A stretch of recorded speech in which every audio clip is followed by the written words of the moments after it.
All right. It's your boy, Boss Cowboy, man. Coming to you with another one. FreeStyle Wednesday. Let's go. We talking about it. Stephen Jones, cheap for nothing. Bobby Wagner gone and Carlos Watkins is here. So we gonna bring y'all that funk. Yeah, we gonna bring you that funk today, man. We got to keep it real up in Boss Cowboy Sports. Independent life, baby. We do what we want to do. We say what we want to say. We ain't scared to say what we gotta say, man. Because what we saying is for the Cowboys. Everything we say is for the goal to win, baby. Believe that, all right? Some people get that confused. But we also gonna give y'all that history, man. It's all about history. We gonna give you that history over and over. We gonna tell you what's really going on. Every time. Every time. So y'all give me a second, man. Let me set up this plane.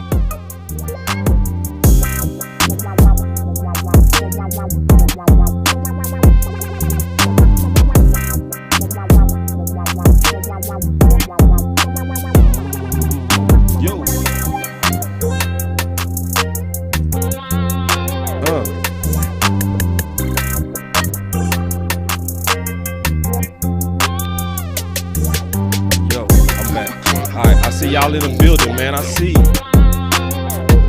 Yeah, man. I see y'all. Come on in. Come on in. Let's talk some football today.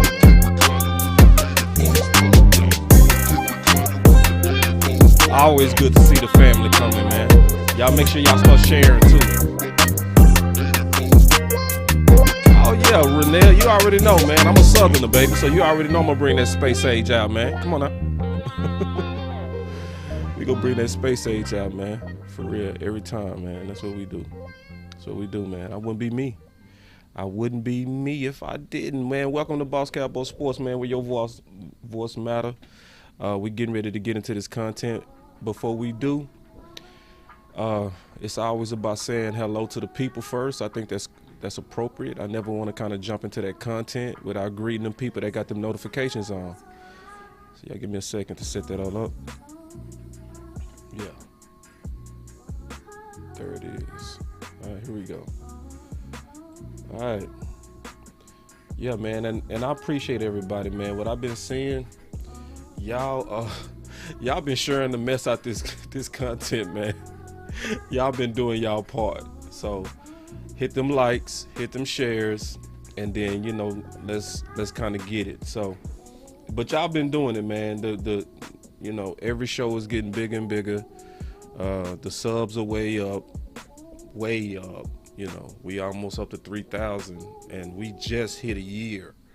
So obviously we not even at momentum yet. So once we hit momentum, it's gonna take off like a rocket, man. So obviously that's because of y'all. That's because of rocking with us, and we greatly appreciate it, me and OC. And obviously my boy Law, Big Game James, everybody that rock, man, we appreciate it. My boy say, let go. I'm still waiting to get your call, big dog. I'm still waiting to get your call, big dog. We go get you in the show. My boy Mac Jones. Renell, my brother, he said, let's get it, fam. We go get it, big dog. T Smooth TV. Man, I still owe you that intro, bro. I have not forgot you. I got you. I just gotta stop, bro. I'm working on that book. It's on a hard deadline to get out this week. And so once I get that book going, I'm gonna be able to slow down a little bit and keep my promises. My boy said, let's get it. Been waiting for this all day, man. I appreciate that, big dog. This one gonna be another good one, man. Renell said space age pimping, bro. Yeah, I'm an intro like a Southerner, cause I'm a Southerner. I'm a Southerner all day, so I'm gonna do that. And then I don't know what this name is. It say GM88. He said, what's up, boss? What's going on? John Hirschman, he said, what's up, boss? What's going on, John? Good to see you, my brother. Renell, he done jumped on YouTube too. He got two phones going. Yeah, the phone line is back, dog. So we go open up that phone line. You know, I'm gonna take a break between content and then we go talk. Vundell, he talked about what's good, homeboy, man. What's good, big brother? Always good to see you in the building, my brother. And then my boy Mac Jones with the laughing. Yeah, man. Yoga fire. I'm waiting, bro. I'm waiting for you to call in, bro. You've been dodging. You've been dodging, bro. You've been really on that dodgy stuff. And I ain't gonna even be mean to you. I'm gonna hear you out, bro. I'm gonna be cool. I ain't gonna stun on you. I ain't gonna show out. My boy C. Well the Gray said, boss, you know what a rich favorite beer? Free beer. They don't have to pay for it. That is Steven's philosophy. He is cheap and greedy. Yeah, bro. Yeah, he is, bro. Man, and we gonna talk about that, man. And then my coach Marv in the house, that's my elder, somebody that I respect greatly. He said, spread the word, do it to win or do it your way, Stephen Jones. Yes, that's what we gonna be talking about today. Is it about his way or is it about winning? We gonna definitely keep talking about that, because after today, it's gonna be clear that it's really about doing it his way, because at this point, it's no common sense to do it the way that he's doing things. Rico says, sup, boss? From the ATX, man. What's up, man? Straight out of Austin. So, man, obviously, man, I appreciate you coming in. Casting Cowboy. Hopefully your son doing well. I met him when we was in Frisco at training camp. So he said, welcome to the Boss Cowboy Sports Show.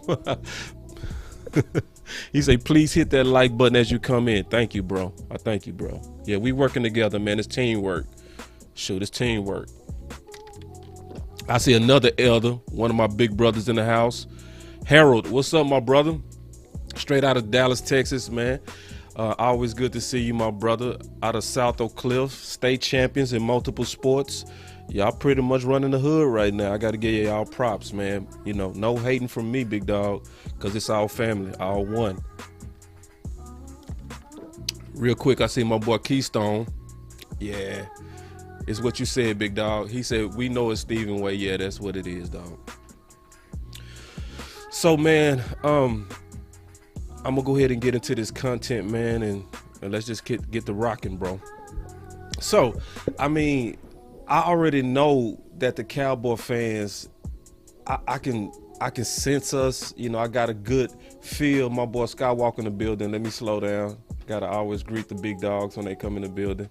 I was just finna get going too, big dog. What's up, big dog? He said the Cowboy soldiers are real. Hold on. He said, see, that's an insider thing what he talking about. He said Stephen Jones finna make him say, oh. Hold on. So, yeah. So, because it's a lot of Stephen Jones Cowboys. That's one thing that this offseason has really revealed, like I've never seen. I didn't even know it was this bad until it was obvious that our front office was that bad. So this would have been a month that I would have thought that everybody would see it, but Skywalker, myself, and others, as we kind of in the Twitter streets, in the Facebook streets, in the Instagram streets, and we kind of having dialogue about real football conversations, you got a lot of people coming at us, like calling us negative because we really telling the truth. It's crazy. It is crazy. And yeah, it's the Cowboy soldiers, man. I call them Confederates. That's what I call them, Confederates. Them same dummies that was fighting for other people to have slaves, because most people don't know this, but 97% of the Confederate soldiers never owned a slave, but they was fighting for the rights of others to have slaves. It's the same mentality to some of these Cowboys. They go defend Jerry and Steven to the T. They go defend they cap money. Ooh, they go call them smart when they dumb. They go do all that stuff. So that's what Skywalker talking about, man. Thanks for coming in the building, big dog. But getting into this content and just kind of really examining this, you know, here at Boss Cowboy Sports, we go look at it from all the different dimensions, because we started with the question, just keeping it real. All right, asking this question: is Steven being cheap for nothing? Because this is coming down to, yes, I'm gonna prove it today. And when I say it's absolutely nothing, it actually makes no sense when you really look at the big picture. So we gonna get into the big picture, because I know a lot of Cowboy fans, especially the smart Cowboy fans, we are looking around. We saying, hold on, Watson didn't even play no football, and he got the highest guarantee ever. Like, what was that? And we seeing teams like the Rams, and they loading up after looking like they was broke, right?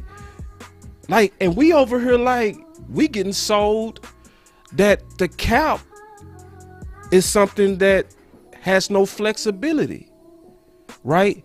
And we all know about restructures and stuff like that, so we go talk about that a little. But then I'm gonna more so answer, why are other teams bold as ever right now? Bold. Because it look like they don't have the cap space, but it's like they don't care. I'm gonna break it down. After today, you gonna know why. Because these guys are looking forward. I'm gonna show you what they're looking forward to. So the first thing I always do is just getting into this content is, before we can understand why these people being so bold, we got to just look backwards a little bit.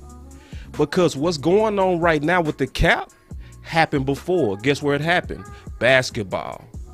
So before, in basketball, it was happening exactly like what happened in football right now, where it was already projected that the NBA salary cap was getting ready to soar.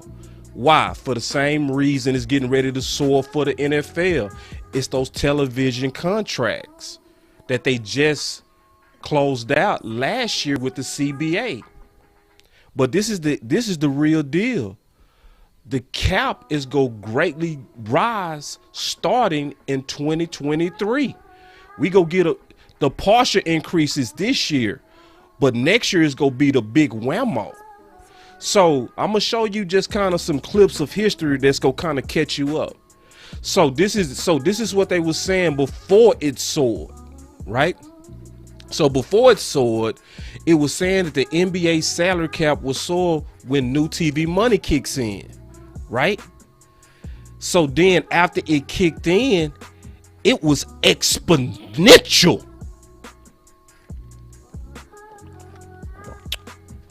That's just me drinking some Kool-Aid, measuring right now.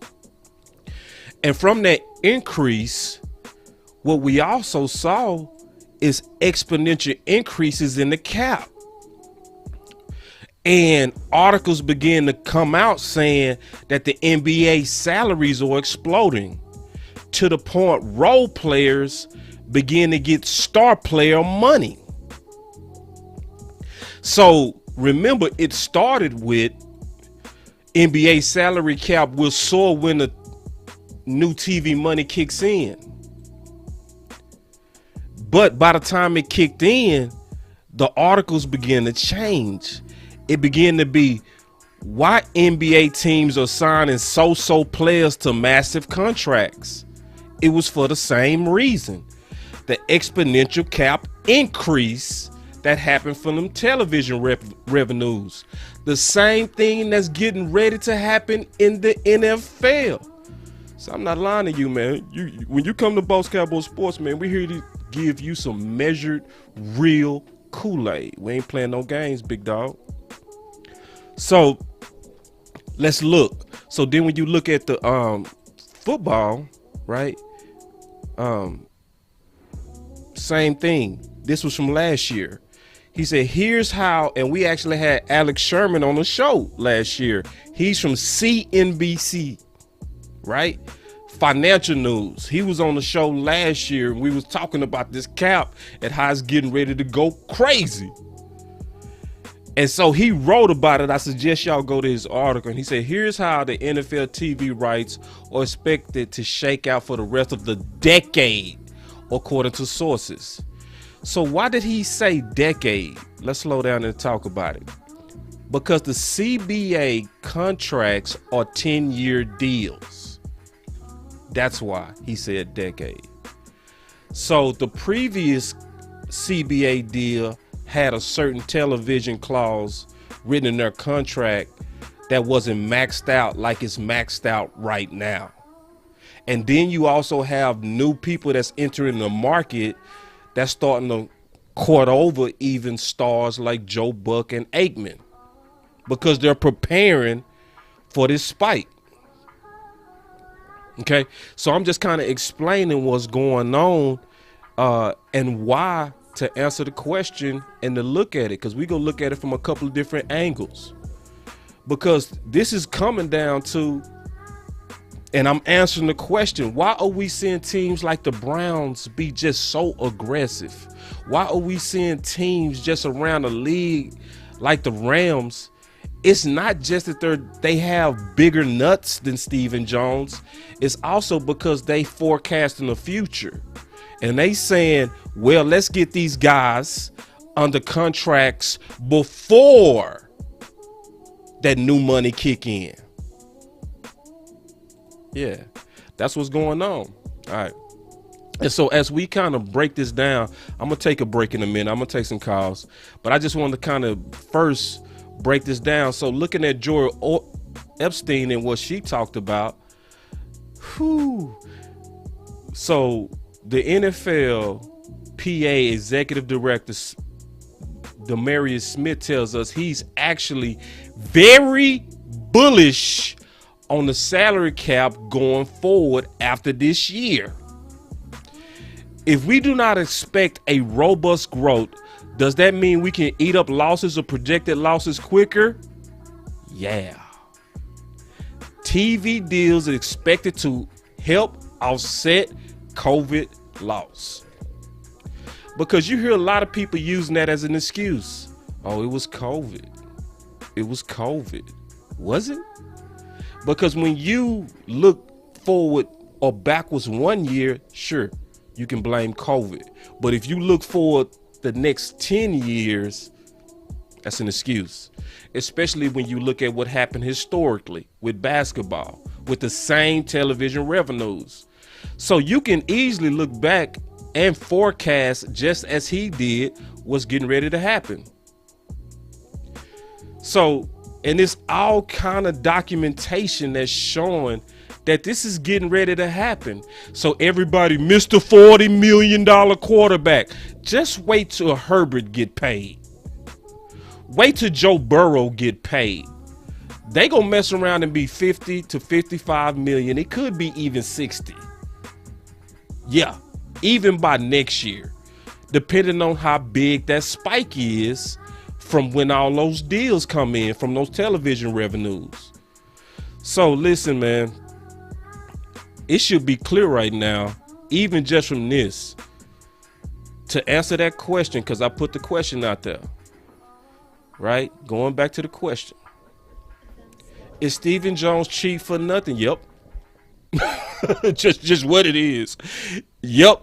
It's and this is the thing. This is more so about doing it his way versus doing what makes the most sense for football. I'm gonna take a pause. We're gonna take some calls. All right, here we go. Give me a second. We're gonna take some calls. And then we go, get into the content some more. But I don't want to keep talking. I want to take a break and hear from the people. Hear from the people. Let's get it. All right, we got the call lines up. Coach Marv, he gonna probably be first because he got us on speed dial. If he not, call in at 941-942-2100. 941-942-2100. All right, there we go. Boss Cowboy Sports. Hey, what's up, man? What's up? Who is this? Hey, this is Harold. What's up, hey, Harold? How's it going, bro? What's going on, big brother from the D-Town? Hey, yeah. Hey, long time no hear from, man. You guys are doing a good job. I'm hoping that you guys continue to, just use your platform to tell the truth. Yeah. And I was sitting here thinking today, and I think I got a different take on like what Jared or Steven is doing. Okay. And I really think that Will McClay is X factor. Yeah, I agree. And the reason why I say that is because this year's draft class in terms of wide receivers is going to be really deep. Yeah. So I would consider that they would be looking or researching to grab a good receiver on the low, rather than paying Amari, who's injury prone, that money. So I think it was easier just to go ahead. And to me, I really think that it's business deal. Anything outside of Randy Gregory, I don't like the way it went down, but it's business. So at the end of the day, I think we still gonna be able to reload and try to use that money, and maybe go after June and see who gets dropped or gets released or whatever, and try to go in that way and from a defensive standpoint. But I really do think that we're gonna pick up a receiver in this draft that's gonna help out. Yeah. So I'd rather have 2/3 of our receiving core intact to bring somebody else in, because eventually, like you said, that money is going to go up. Yeah. And who we gonna have to pay? We're gonna have to pay CeeDee Lamb. Yeah. Yeah. Don't have to pay him. So that's my take on it. You tell me what you think going forward. I appreciate you taking my call. Y'all have a lovely night. Hey, you ain't even got to go, big dog. Let's have a seat. Let's talk about it. You know what I'm saying? Unless you want to go. I know you got a lot of things going too, bro. I ain't trying to keep you too. But oh no, man. But let's just talk about it, man. I think they are putting a lot of weight on Will McClay, and I do believe in Will McClay. I do. I think he has the eyes to really get what we need. And I think you super right about this draft. To me, the only people that are worried are people that hasn't been really digging deep and researching the candidates. So because I've been researching the candidates, I'm not even really worried about them replacing guys. And when I looked at it yesterday, even more, I noticed a trend. Everything that's a void right now is deep in the draft. Exactly. You see what I'm saying? Exactly. Everything. And see, I could see if it was slim, I would be nervous, right? But this is one of those drafts to where I believe it's going to be like the Cooper Kupp draft, where I think Cooper Kupp was drafted in the 4th round, but we all know he ended up being the best receiver. It's going to be a lot of these guys that's going to be ranked higher than the other, but when it all play out, it's going to be some 3rd and 4th rounders that's going to be better than the 1st round guys, because most of these guys they so talented. It's just too much talent. So somebody going to be wrong in their evaluation. So for the most part, I agree with you, except it wasn't for the money. They didn't get rid of Amari for the money. No, it wasn't for the money. No. I'm just saying, when you start talking, just think about it. It's a pattern. Yeah, it's a pattern. If you start talking against the organization, yeah, there's a good chance that you're gonna be gone. Yeah. I think, but I really think that it was so unfair to Amari, because Amari wasn't saying anything bad. Dude, he was really saying it the right way. Yes, he wasn't like Dez. Dez didn't come and just start breaking. Dez started coming out breaking necks. Yeah, Amari didn't do that. No, he Amari did. just came and said, "If you give me the ball, things start changing." Right. Like he wasn't demanding it. It was just a simple fact in terms of statistics and production. Right. So, but I think they really took. Then you start getting, people in the ears. It's people are sensitive nowadays. They can't really take it.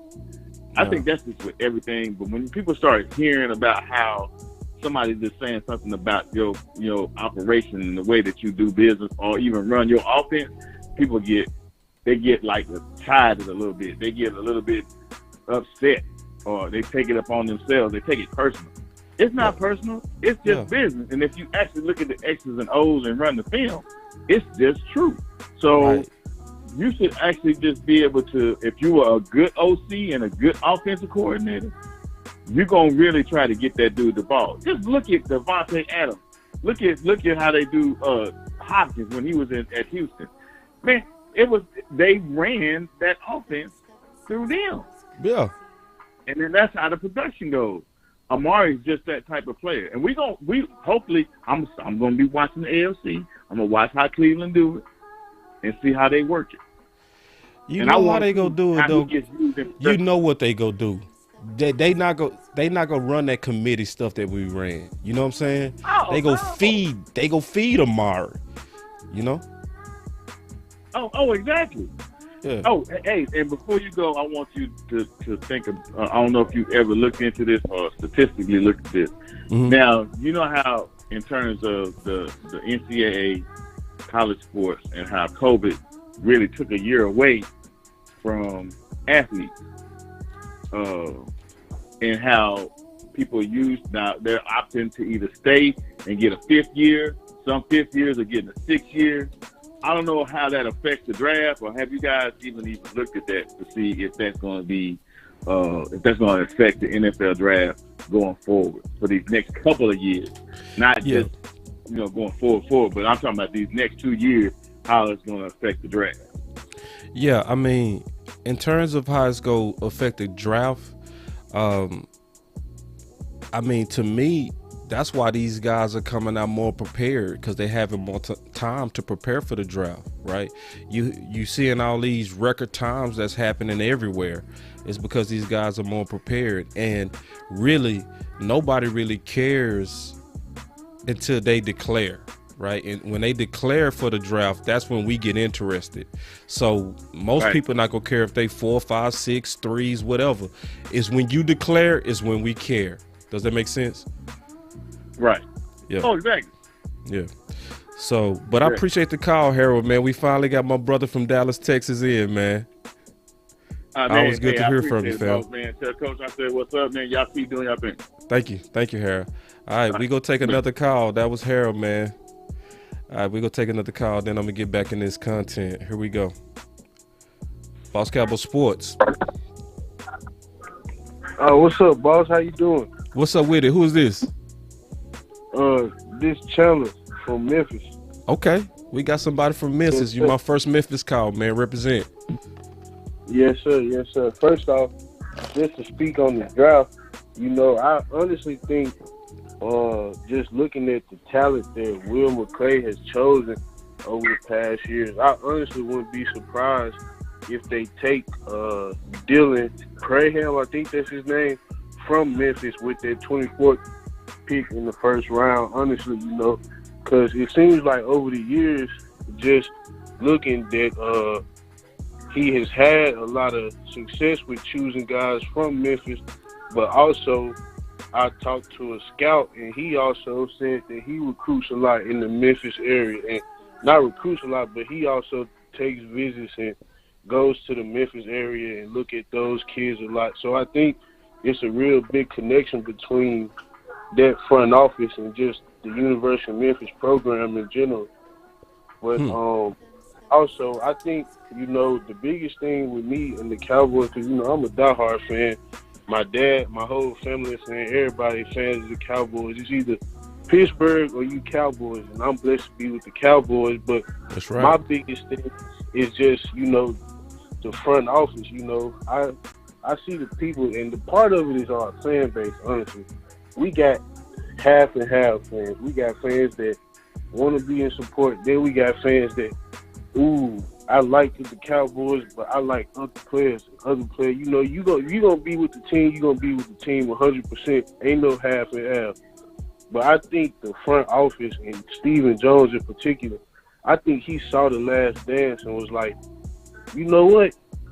This dude wanted to get rid of Jordan and said he could win still. And Phil Jackson, I'm gonna do it my way. We don't need no stars. I'm gonna do it my way. We can build up, keep our guys here. We don't gotta have no free agents. We can still win, and I can do it how I want to, because that's how I want to do it.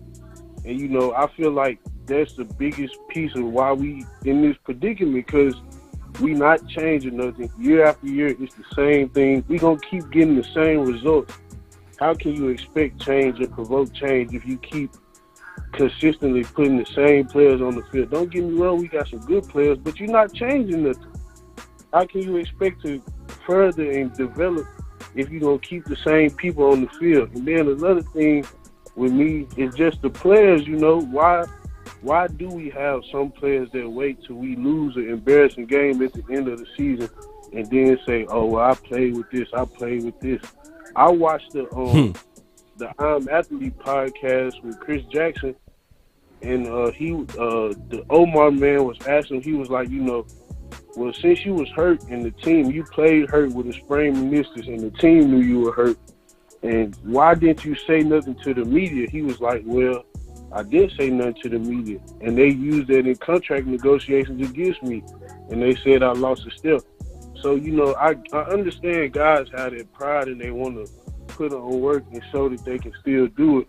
But, why do that? You hurting the team. You're not making us no better, and it's not helping us after we lose, and you say, oh, well, I played with this and I played with that. That's not helping us. Yeah, I mean, I think I don't fault the player, big dog, for wanting to play, because it's a lot of pressure on those players when they don't play.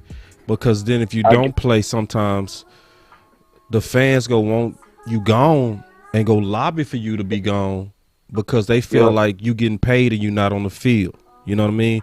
And that's how fans are, right?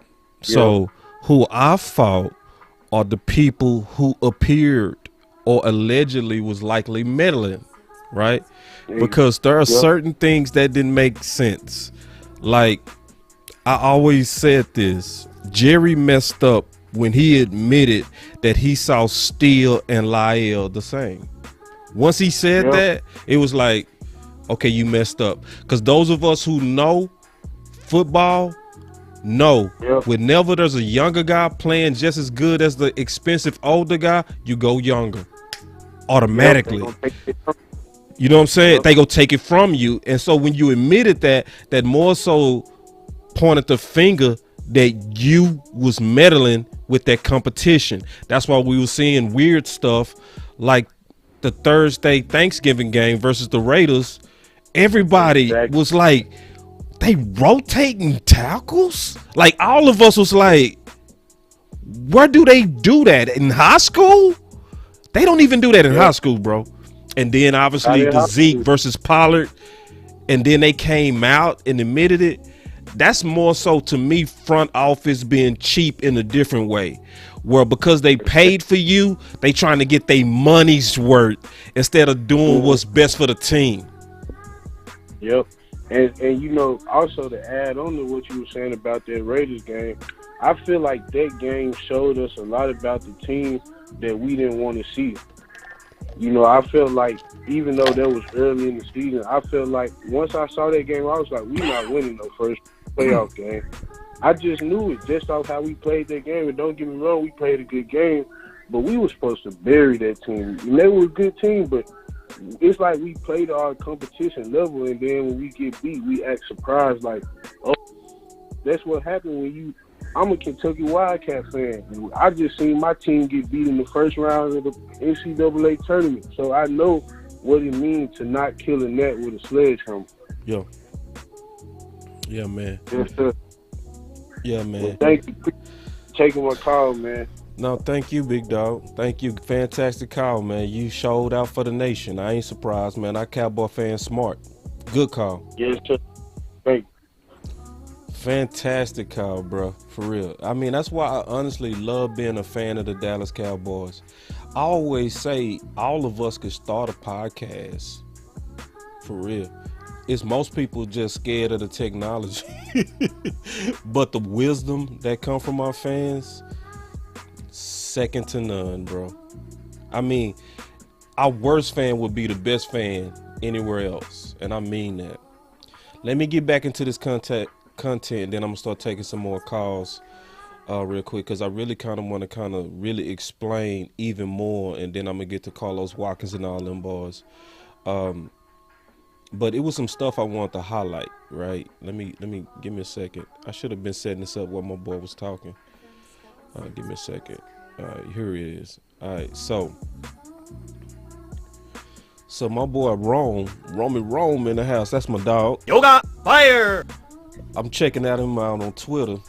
And he got one of them 5 tweets. I said, oh, wait.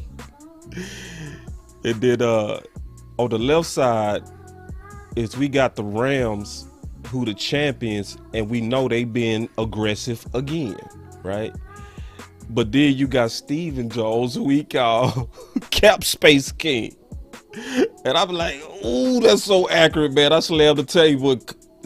Domino, bro. God dog. Because that's what it is, man.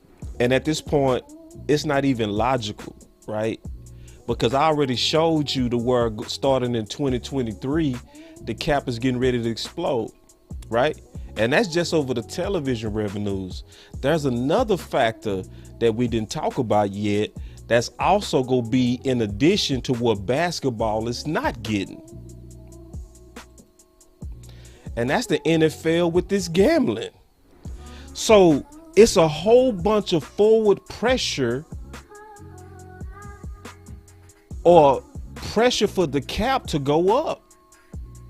It's right in our face. It's right in our face to where it's really no reason for him to be as passive as he's been. Because the next stuff that I'm getting ready to show you, it's gonna piss you off, man. I'm just being honest, man. As I just kind of go through the tea leaves, it's like, bro, this dude tripping, man. That's the only thing I can tell you. And I think the person that hit it on the head, like a prophet, my boy Big Game James.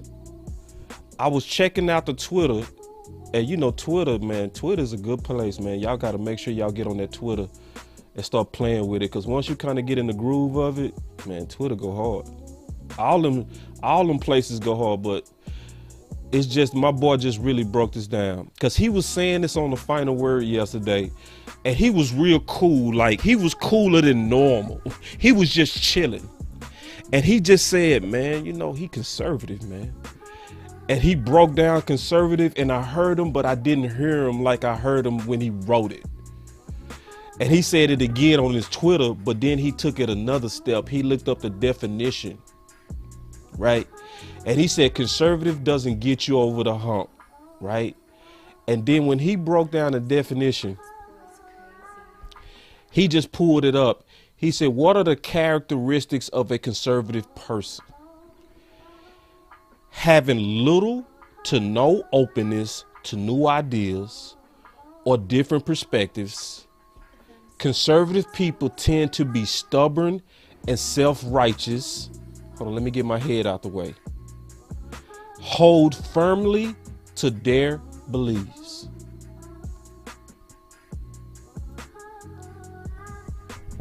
That is Stephen Jones. I told my boy Big, I say, bruh, I felt that in my soul, bruh. That's what's going on with us. And it makes sense, because I always talk about that story with Dion. How he had to be the only person on planet Earth that didn't want Dion. You know why? Because doing it his way was more important than getting a player. He is still like that to this day. To where he want to do it his way. Because at this point, we all adding up these decisions, and these decisions not adding up even on paper. It don't make sense, for example, to tag Schultz, but send everybody else into the market because you wanted your guy Schultz. And then as the market numbers come out, we start seeing that it was epic deals to be had easily, but you treating a role player like he a star because you want to do it your way. Example 2, it comes out that you signed Curse for $5 million, but you took him to the brink to where the market could have swallowed him up and he could have took another offer. You took a major chance with our green dot guy over $5 million per year. Was that worth it to win the contract? And then we all know they've been dodging Randy Gregory. We know they don't, because we already talked about Peter Schaefer is on record, the agent, with what happened. But what they did is they went through the local media sources to put their side out but didn't want to go on record about it. And see, it was alleged that Peter Schaefer was supposed to be on 105.3 The Fan. The following morning, he didn't show up. Or was it canceled? I wouldn't be surprised if they called down and like, man, y'all better not interview them. Y'all are part of the flagship station. Because that's real funny that Peter was speaking out and all of a sudden he didn't. And you didn't even hear nothing like he was scheduled to come in and then he didn't. Just quiet. And Jerry and them was quiet. And Randy and them talked about that. So it's showing over and over and over again that this is not about football. This is about doing it your way. I heard somebody say it like this. They want to win. They just want to win their way. Well, if you want to win your way, it's not about winning. Winning is not first. Whenever you put anything in front of winning, it's not first. So when you look at all the aspects of the gambling, you look at the television revenues that's getting ready to spike. And everybody knows it's getting ready to spike. You can see that historically. COVID is behind us now. COVID is not, we're not in the center of COVID. COVID is behind us now. A lot of people are vaccinated now. So all the excuses to be conservative are behind us. The only thing that you should be doing with a team this good is being aggressive. And that's what we seeing these other teams doing. So that's why when you look around the league, you like, dang, these boys being aggressive. They being aggressive because they know what's coming in the future. They already know. They finna have all that money come in. So let me take some calls real quick. Let's take some calls and then I'll finish the content on this and then we'll get into Carlos. I see my boy, the Lunatic. I'm gonna call you the Lunatic. I'm calling you, big dog.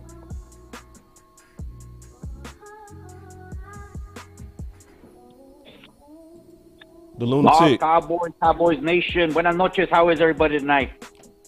I'm doing good. How you doing? Good, good. It's the Lunatic. Oh, yeah. I know you. Let's get it. I appreciate it. And again, as I've mentioned before, the three things that I can't get out of my head came from two now signed players and another player that left. Number one was D-Law going on that podcast and saying, look, when Stephen Jones said, hey, I'm going to send you a number. Don't get disrespected. And what does he do? He gives them a number that is disrespectful. Mm-hmm. I wanted D-Law to take a pay cut, but I know, hey, he's risking his health, his family. You don't lowball him like that. He just said, Steve, shut the hell up. Cut me if that's what you want. Mm-hmm. And Steve had to go over to Jerry Jones and say, Daddy, help me with this, help me. Jerry Jones got it done. Mm-hmm. Then you have Randy saying, hey, when I hung up with Jerry, we had a deal. Next thing I know, Steve comes in here and he's gone to Denver. Mm-hmm. And as he said, when he says your owners, he's not talking about Jerry because he had a deal with Jerry. Yes. Steve came in there and, wanted to, I'm going to win this negotiation. He ruined it. And then, as you said, with Curse, what the hell? This is not a goddamn Russell Wilson to Denver trade. 2 years, $10 million, 11 with incentives. What took so long? As Bobby Bell said, why are you letting this man, the green dot guy, who you said, hey, I'm going to sign you cheap, prove it? Why are you haggling with him when he proved it? He proved it. The man. Yeah. Yeah. And these are players that the Cowboys front office said, oh, we want to keep. These are players that they want to keep, and they're lowballing them and doing this to them. Right. You don't think these players and these agents talk to each other and said, man, just be ready. Get ready to laugh with that first offer that Steven offered. Oh, the Luna. Hold on, Luna. Hold on. Fire. Go ahead. Go ahead. Oh, man. This is good. And I just hope, as some people say, how can we let Stephen Jones see the light? Well, I thought he would have seen it when his father signed Deion Sanders away from the 49ers and said, hey, I want to win a Super Bowl. He's available. Let me get him on my team. It's worth it. And Steve is like, no, we don't need Dion. No, that's too much money. What did we do? We won a Super Bowl. Different era, but still you can see the same logic. Same logic. And again, it goes back to that, yes, Steve. Yes, Steven. We draft and we develop our own players. But that doesn't mean we can't add talent that other teams drafted and they developed. Mm-hmm. As Jerry said, you pay for talent. That is what wins in the NFL. Steven thinks for some reason, he's going to get some Executive of the Year award. What we want are Super Bowl. Super Bowl. Jerry has told you, I don't get hand cramps from signing the contract. Well, God damn it, Steve, take his word for it. Put those contracts in front of him. Say, this is how we get over the top. Have you not, as you said, boss, have you not seen those estimates on the salary cap? Why is Steven acting like it's going to stay stagnant? It's going to stay the same. I mean, $25 million is going to be yesterday's $18 million, the way it's looking for wide receivers. Right. Dak is now the 6th highest paid quarterback. And we're all, oh my God, here comes Lamar Jackson. Here comes all the young talent. Yep. That number is just going to go up and up. That's the nature of the business. And as OC says, what is the NFL? Not for long. Business. Straight business. Straight up. Yeah. So it is frustrating.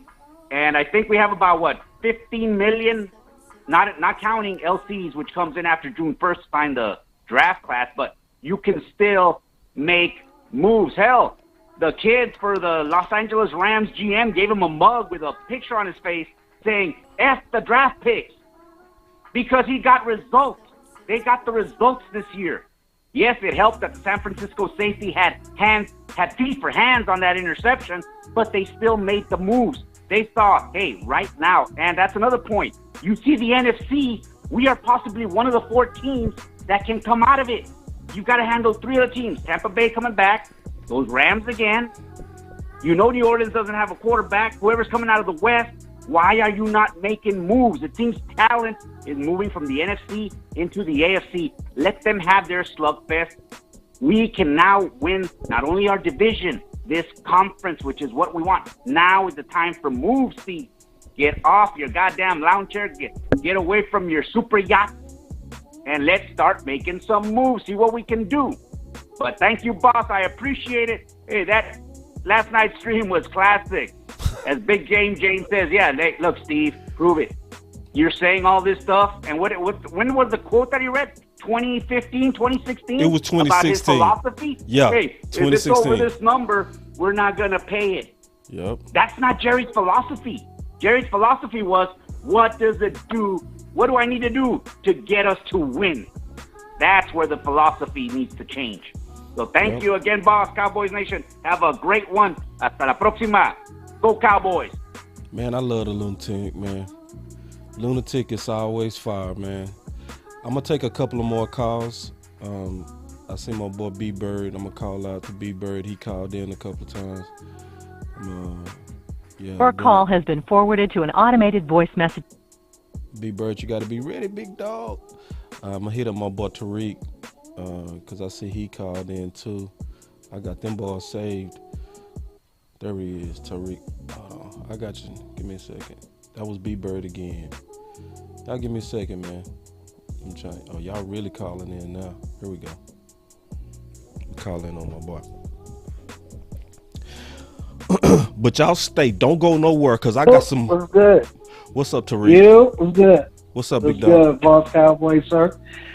Hey, man. Every time you say call in, I'll be calling. It goes straight to your voicemail. I said, damn, how somebody down that fast? Man. I thought it was Coach. No, Coach not on this game today. Usually Coach the first. Coach must be got some action going on. Coach got him some action. Yoga fire. Coach got some action going on. Hey, man. This is what I wanted to say. Am I the only one upset and mad that we only got a 5th round pick for Amari Cooper? What? And all these other team number ones is getting 1st rounds and other draft picks? What happened today with Hill? Bro. I was like, damn. I'm like, I know Amari ain't exactly what Hill is on certain things, but Amari is still a number one draft. He's still a number one. You know what I mean? And I guarantee the Browns gonna use him like a number one. We got holes for that pick, for that player, bro.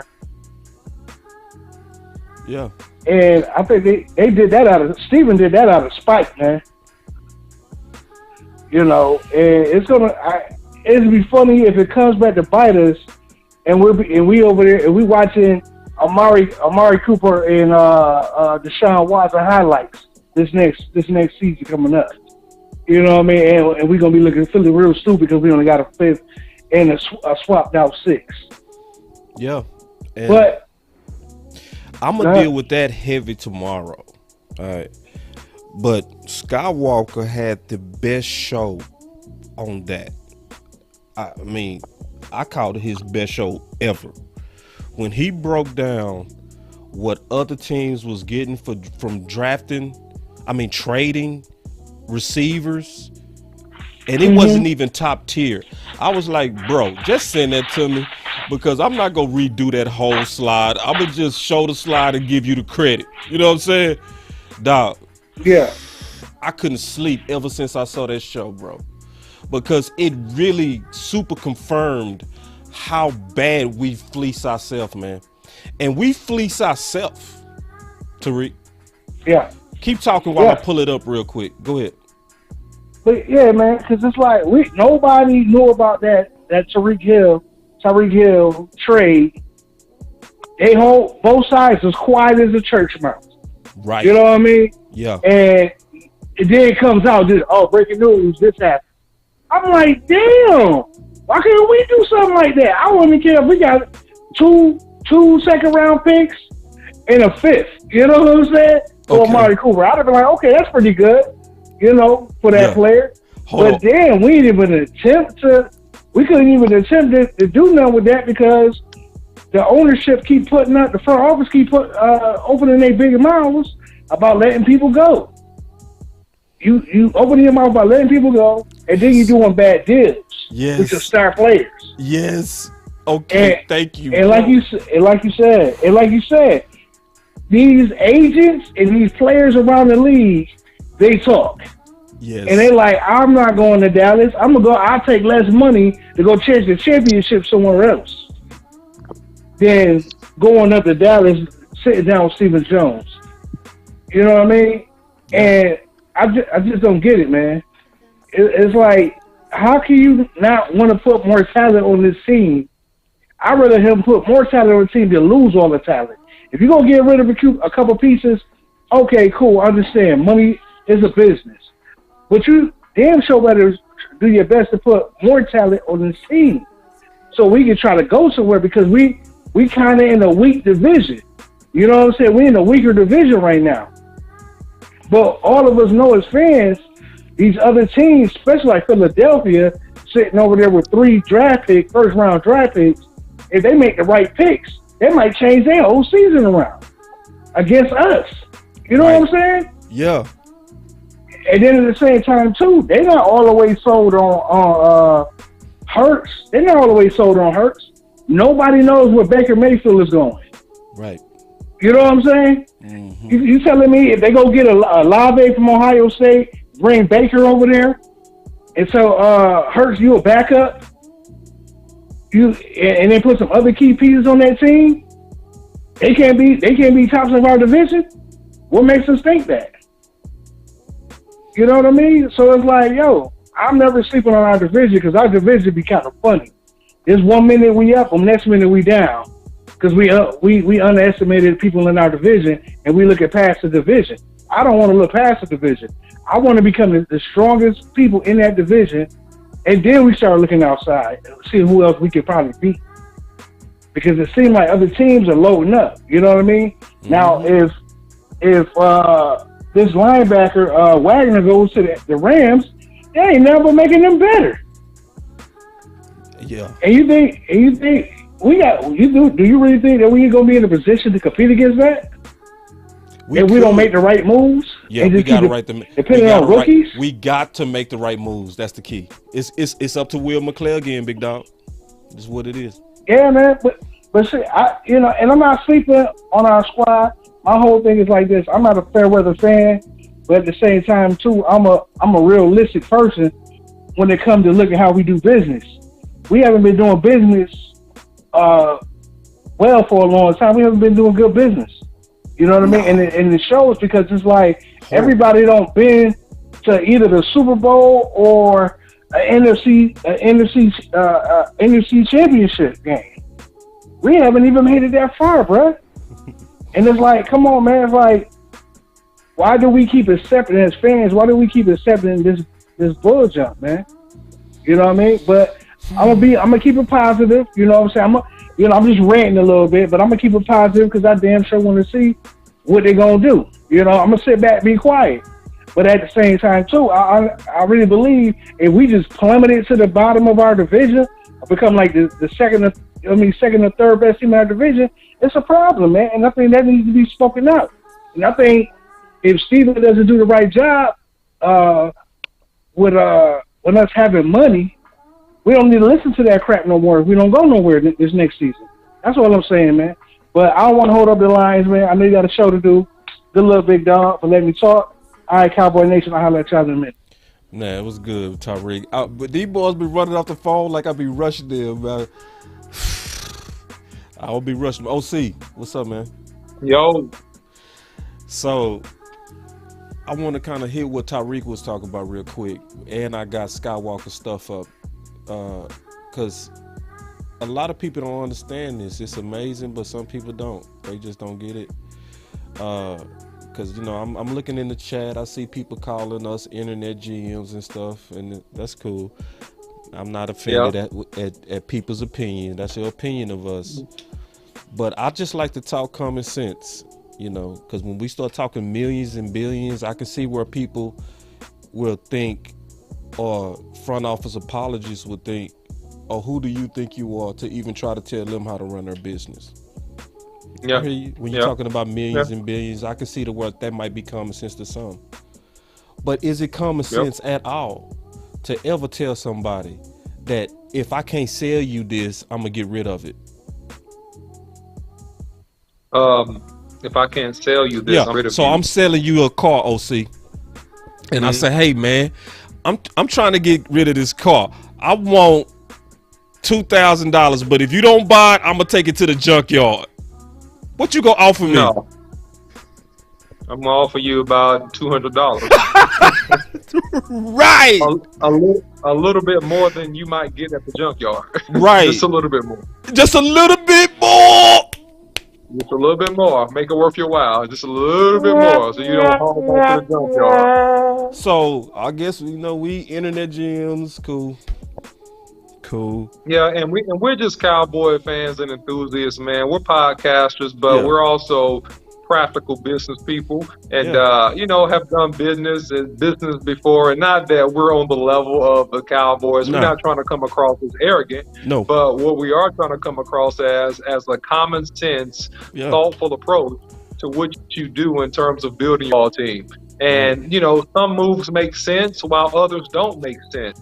And so while we're hopeful, we're just simply stating right now, we have to begin to make the shifts and the moves that will make the Cowboys competitive. And this was my contention all along across the whole NFC, right? Because the NFC East is very winnable. Even with the draft picks and the increasingly better team that I think you'll get out of Philadelphia this next season, I think they'll be a better team. They're a power running team. They have a lot of good attributes. But hold on. I think that we...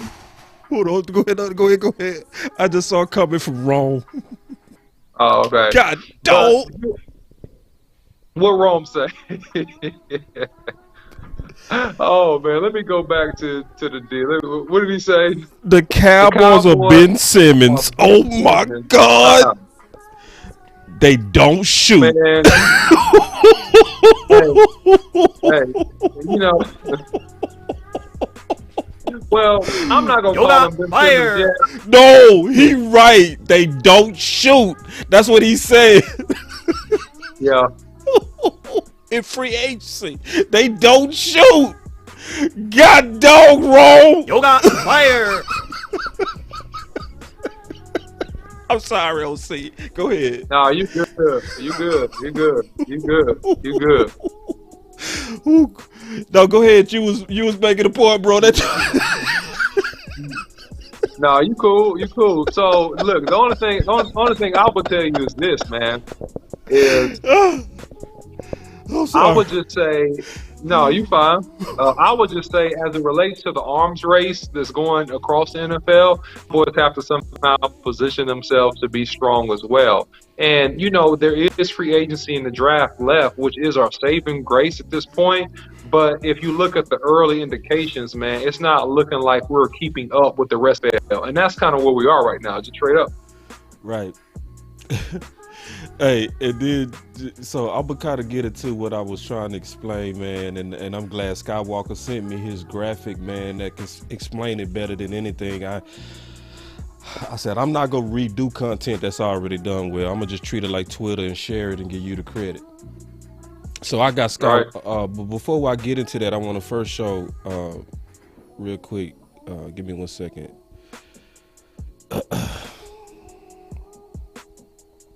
Where is it at? It's right here. All right. So it goes to what my boy Super Mario said. Let me make this bigger. Okay, I'm gonna make this bigger because I'm pretty sure y'all can't see that. All right. He said, notice how we heard nothing about Tyreek trade until this morning. No report of conflict with the team. No statements about if we can't trade him, we will release him. No talks of we can't afford him.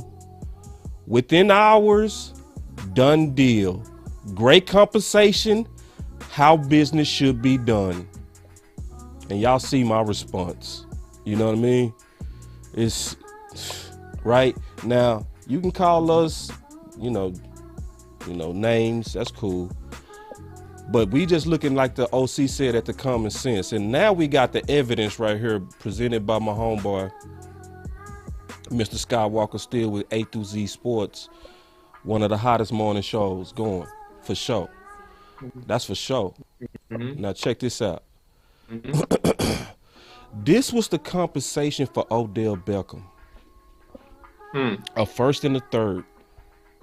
Mm-hmm. The compensation for old Julio was a second and a fourth. Now I'm talking to you apologists out there. All you front office apologists that call us negative for speaking facts. Because we really love this team and we got the nuts and the courage to go ahead and say what's true instead of kowtowing. You know? For Diggs, they got a first, fourth, fifth, and sixth.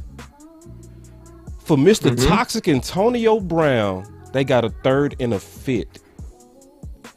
Let me just fast forward because it gets better when you see it, when he shows the B team receivers, because I can already hear you apologists out there. I already hear you out there. Oh, Amari is not like none of those guys. Okay. Cool. Brandon Cooks traded for a first and a third, a first, and he was traded again for a first and a sixth. Then he was traded again for a second. All his trades netted over third rounders. Muhammad Boo Boo Sanu. Oh, hold on. I didn't mean to call him Boo Boo. I don't want to never talk bad about players. They not Boo Boo. But Muhammad Sanu traded for a second round pick. Emmanuel Older Same traded for a third and a fourth. Freaking Martavius Bryant traded for a third, and we got a fifth for Amari, and they got the nerve to check us. I just can't, bro. This is why it's about Stephen Jones doing it his way. This has nothing to do with what's smart and what's good for business. This is ego. That's why Jane Slater sent them books. She said these are required reasons for the Cowboys. Low ego. Summer reading. Yeah, summer reading is what she called it. the power of now and the book about the ego. Yeah, so shout out to Jane on that. But here's the thing. This is my panoramic view, and see if this, if anybody's internet GMs or what have you. Are we better or just as good right now as the best teams in the NFC? So in particular, we had the re-signing of an Aaron Rodgers NFC North team, Green Packers. Be better than that team. No question, okay? But in particular, the NFC West, when you look at the movement of the Los Angeles Rams, who just won the Super Bowl, okay? And you look at the movements of the 49ers, an arch rival of the Cowboys for decades. Are we making the moves that when we see these teams in the playoffs, we could be able to beat them?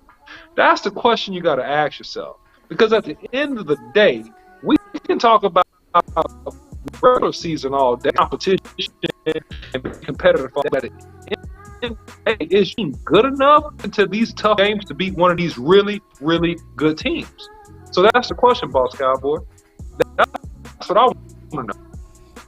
Let's see. I got a comment right here, and I'm not gonna be mean to you. I'm gonna just talk to you like we gonna just talk. My boy say pointless talking about Cooper trade compared to others. Why is that pointless? Because when you see we got fleeced, why wouldn't we talk about that? And when we talk about and show you that we are fleecing ourselves, what you're saying, sir, is don't say anything. Just let front office do their thing. Even when they falling off a cliff doing dumb stuff. That's why I always say to my friend OC, as my friend, if you see me walking towards a cliff, you have permission to tackle me, even if it hurts me, and no, I'm not gonna move on because you don't like the topic, sir. I'm not. I'm gonna just talk about it for the rest of the people that want to hear this. But it don't make sense. So instead of just being somebody that let your friend walk off a cliff, why don't you speak out about it? Why don't we hold front office accountable and say we see this, it doesn't make sense, and stop doing it? Yeah, man. At the end of the day, man, the Cowboys are going to have to put us in a position through the draft and through the back end of free agency. That things are right now. And you got to have a lot of success in terms of keeping people healthy. And I still think Cowboys will be competitive, but obviously with the left guard position, which I think the Cowboys will probably fill in the draft, which there are some good pieces out of that. Thankfully, you got that available, man, and you got some depth in the draft. I think that they're like wide receiver NFL draft, which they're going to need to do as well, because I don't see any premium free agents out there in terms of wide receivers. So at the end of the day, you get yourself in a position. And so if you do that, man, you're going to be okay, and you're going to be competitive. But at the end of the day, and this is the mountain that I'm going to die on, and it's just me, are you good enough to beat the top teams? And to me, that's what you got to think about. OC, come out and come back in. You breaking up. Okay.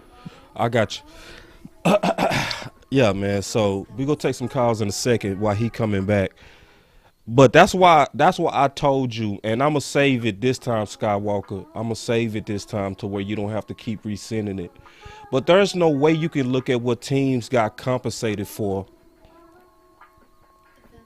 And that should upset you if you're a loyal fan. That's why what my boy D-Block saying, yo, Steven ain't the only babying us out there, boss. Exactly, bro. It's a lot of apologies. That's why Skywalker came in with his original comment, because these are the fights that we have just for telling the truth. It's amazing.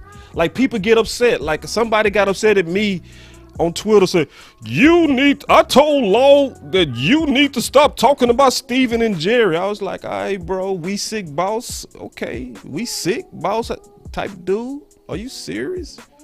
To where we can't hold people accountable? So we can talk about the players, we can talk about the coaches, but don't you talk about the boss. What the heck? Like, bro, I'm independent, bro. Like, I would be less than a man to not talk when I got the freedom to talk. Come on now, that's crazy. Let me check on my boy CFT. He hot right now. Let me read it. He said, if Cooper is so bad of a receiver, then is it then that confirmation Dak Prescott is some? I ain't gonna even do it.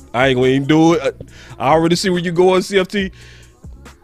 Yeah, that's gonna open up a whole nother debate. But you right, for sure. Like, I'm not gonna even get distracted by that. I ain't talking about you, CFT. I'm talking about them people with them crazy comments that you addressing. But yeah, man. Yeah, listen, man. To everybody that's apologizing and angry because we are saying we got fleeced, and we know that if we shut up and was silent at least for 2 months, do you know the Cowboys just needed to be quiet for about a month and a half to get better compensation for Cooper and better compensation for La'el Collins? They just needed to be quiet. Oh, they know how to be quiet when they messed up, because you notice they ain't saying nothing about Randy. Oh, they know how to be quiet.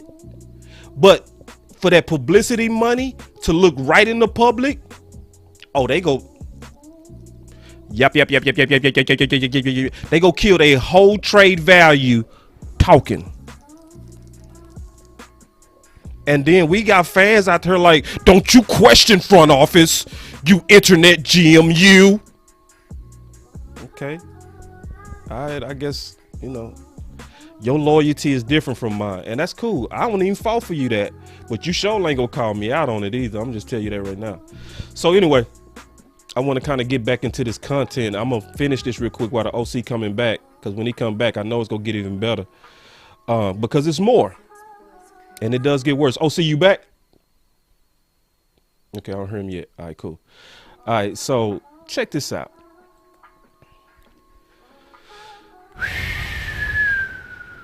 Clarence Hill said saving Dak Prescott money to build team. See, this is last year.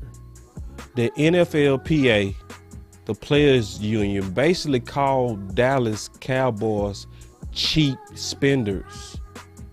This was last year, and people don't even know this. Yeah. So check this out. This is from Clarence Hill, his article with the Star-Telegram, Fort Worth Star-Telegram, right? The NFL Players Association, however, seemingly called out the Cowboys out on a narrative of the team hoping to get the best deal for Prescott in an effort to build a team around him. So if you look at the highlights of it, the Cowboys were at the bottom. Hold on, let me read this. Let me go back to it. At a virtual agent meeting last Thursday, the players' union leadership not only implored player representatives for free agents at the same position to collude and increase leverage in contract talks, but they also, listen to this. Now, these guys are not internet GMs. Clarence Hill is not an internet GM, all right? This is what he said. But they also highlighted teams who were lowest spenders over the last 4 years. The Cowboys were in the bottom 3, along with Kansas City, the Chiefs, and the New England Patriots in cash spending from 2017 to 2021. In a screen share from Zoom meeting, the Chiefs were shown have spent $686 million in cash over the last 4 years. The Cowboys were next at $689 and the Patriots at $698. From 2016 to 19, they had the best bargain in sports with Prescott, making $2.7 million over his first 4 years. He made $31.4 million on the franchise tag last year, which was also a waste and dumb. I appreciate that, Brian Smith. I just saw your comment. I appreciate that, big dog. He said, yet the Cowboys have done little to improve the team around Prescott via free agency. And this is worse. OC. Oh, he not back yet. Now, this is when it get worse, because I told y'all I was going to give y'all a complete view on this. When you look at the deals that Steven closed, he already have a lot of flexibility in his cap. You know why? Because nobody does long-term deals like Steven. Those long-term deals give the Cowboys a lot of cap flexibility. So when you see other teams willing to restructure to free up cash, remember most of them are doing that in 4-year contracts. The Dallas Cowboys do long-term contracts. Romo had a 6-year. Dez had a 5-year. Tyron Smith had an 8-year contract. Fredericks had a 6-year. Zach Martin had a 6-year. Tank had a 5-year. Jalen had a 6-year. Lyle had a 5-year. Zeke got a 6-year contract. Amari had a 5-year. Dak had a 4-year. But they can restructure his money for 2 extra years if need be. So what am I saying? He already winning, but he want to win some more. It's about doing it his way. It's not about football. It's about doing it his way. Here's some more evidence. Check it out. Let me show you some more. Look at Tyron Smith. Hold on. This ain't it. Let me go pull that slide real quick. Y'all be patient with me. Because when I show you the career, when I show you, let me show y'all real quick the career of Tyron Smith and compare him to his counterparts now. Y'all give me 1 second, because this is super important. I got to put this in the presentation. All right, let me pull it. Here it is. You know I got you. Oh, it didn't drop. Okay, I'm going to put it in a different way. It ain't going to be pretty. It's not my prettiest, but y'all go get it. Let me make it a little bit bigger. It's not the prettiest, but you go get it. All right, here we go. So, look at Tyron Smith. Remember, he signed an 8-year contract. Because they had those long-term contracts, he's still only averaging $12.2 million per year. Now compare him to Nate Soldier, who got $15.5 million at a recent contract, as recent as 2018. Then Ron Stanley got a contract in October of 2020 for $19.75 million. Laramie Tunsil got $22 million. David got $23 million as of 2 years ago.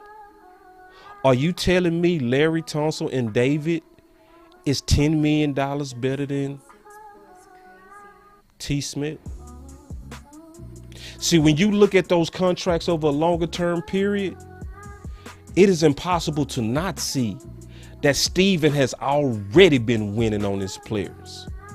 Already. And already had the flexibility because of his long-term contracts to free up way more space than these other teams that's been way more aggressive.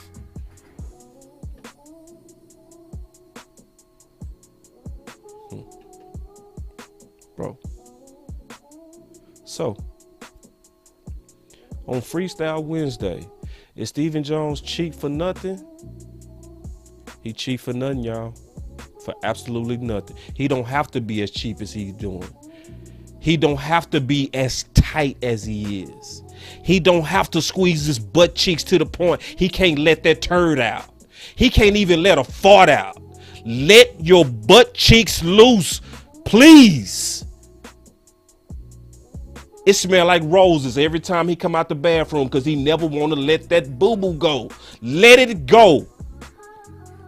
That's what my boy Big Game James call them baby nuts. And that's why the rest of the world calling them cat boy. Because it's obvious. It's only not obvious to the apologists.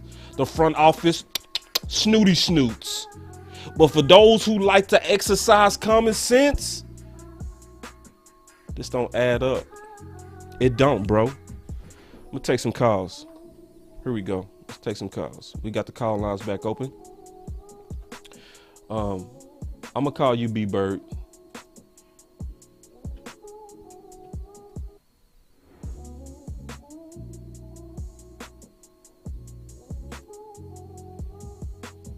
Hey, what's up, boss? What's up with it? Not much, man. Good to talk to you again tonight, bro. You too, bro. Hey, so look, if they took you right now, man, and put you over Apple, right? Mm-hmm. Okay, so would you go in there making a whole bunch of changes, or would you kind of just, because let's just say if it's me or you, we ain't qualified to run Apple, correct? No. Yeah, so we going to get in there, we going to be like, man, they're paying me $50 million. I ain't supposed to be here. I ain't qualified for it. So I'm just going to ask them, hey, what y'all been doing? We've been doing this, but keep it the same. Wow, we're going to keep on doing what we've been doing. But if I come in there and I start making all these changes and start making all these acquisitions, then they're going to figure out I don't know what the hell I'm doing. And they're going to fire me. So what it is, man, Stephen doesn't know what he's doing, but if you don't know what you're doing, don't do nothing, because they can't criticize nothing. And that's what he tries to do, man. He don't want to do anything. That's why he won't go out and sign a free agent, because he's scared of the criticism that he's going to get if the free agent doesn't pan out.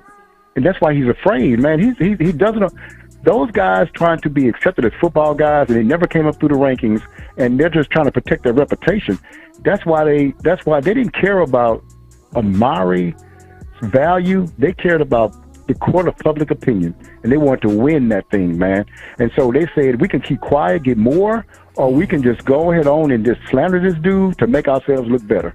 And I'd rather do the other one, because my football reputation means more to me than the value of this wide receiver. Now, I'm gonna say something here, man, and you don't even have to comment on it, man. I'm gonna say something here that's a little bit controversial. Okay. So Cooper, I would say, kind of hostile, hostile negotiations in the media and everything else. Gregory had a hard time. Collins got smeared, and Kurtz got, hardball to get his contract. Yep. On the other side of that, Anger got a better deal than expected. $2 million got, more. $2 million deal than expected. Schultz got more. And LVE got more. Back and we didn't even think he's going to be here. And Luke Gifford got signed. Cowboys got to watch how they handle these people, because those are two different groups there that we're talking about. And you got to watch how you handling one side one way and the other side the other way, because people going to start looking at that, because I am. Well, listen, there's nothing wrong with looking at patterns. And that pattern does go back, even to Witten, even to Sean Lee, right? Yeah. So, and Dak Prescott.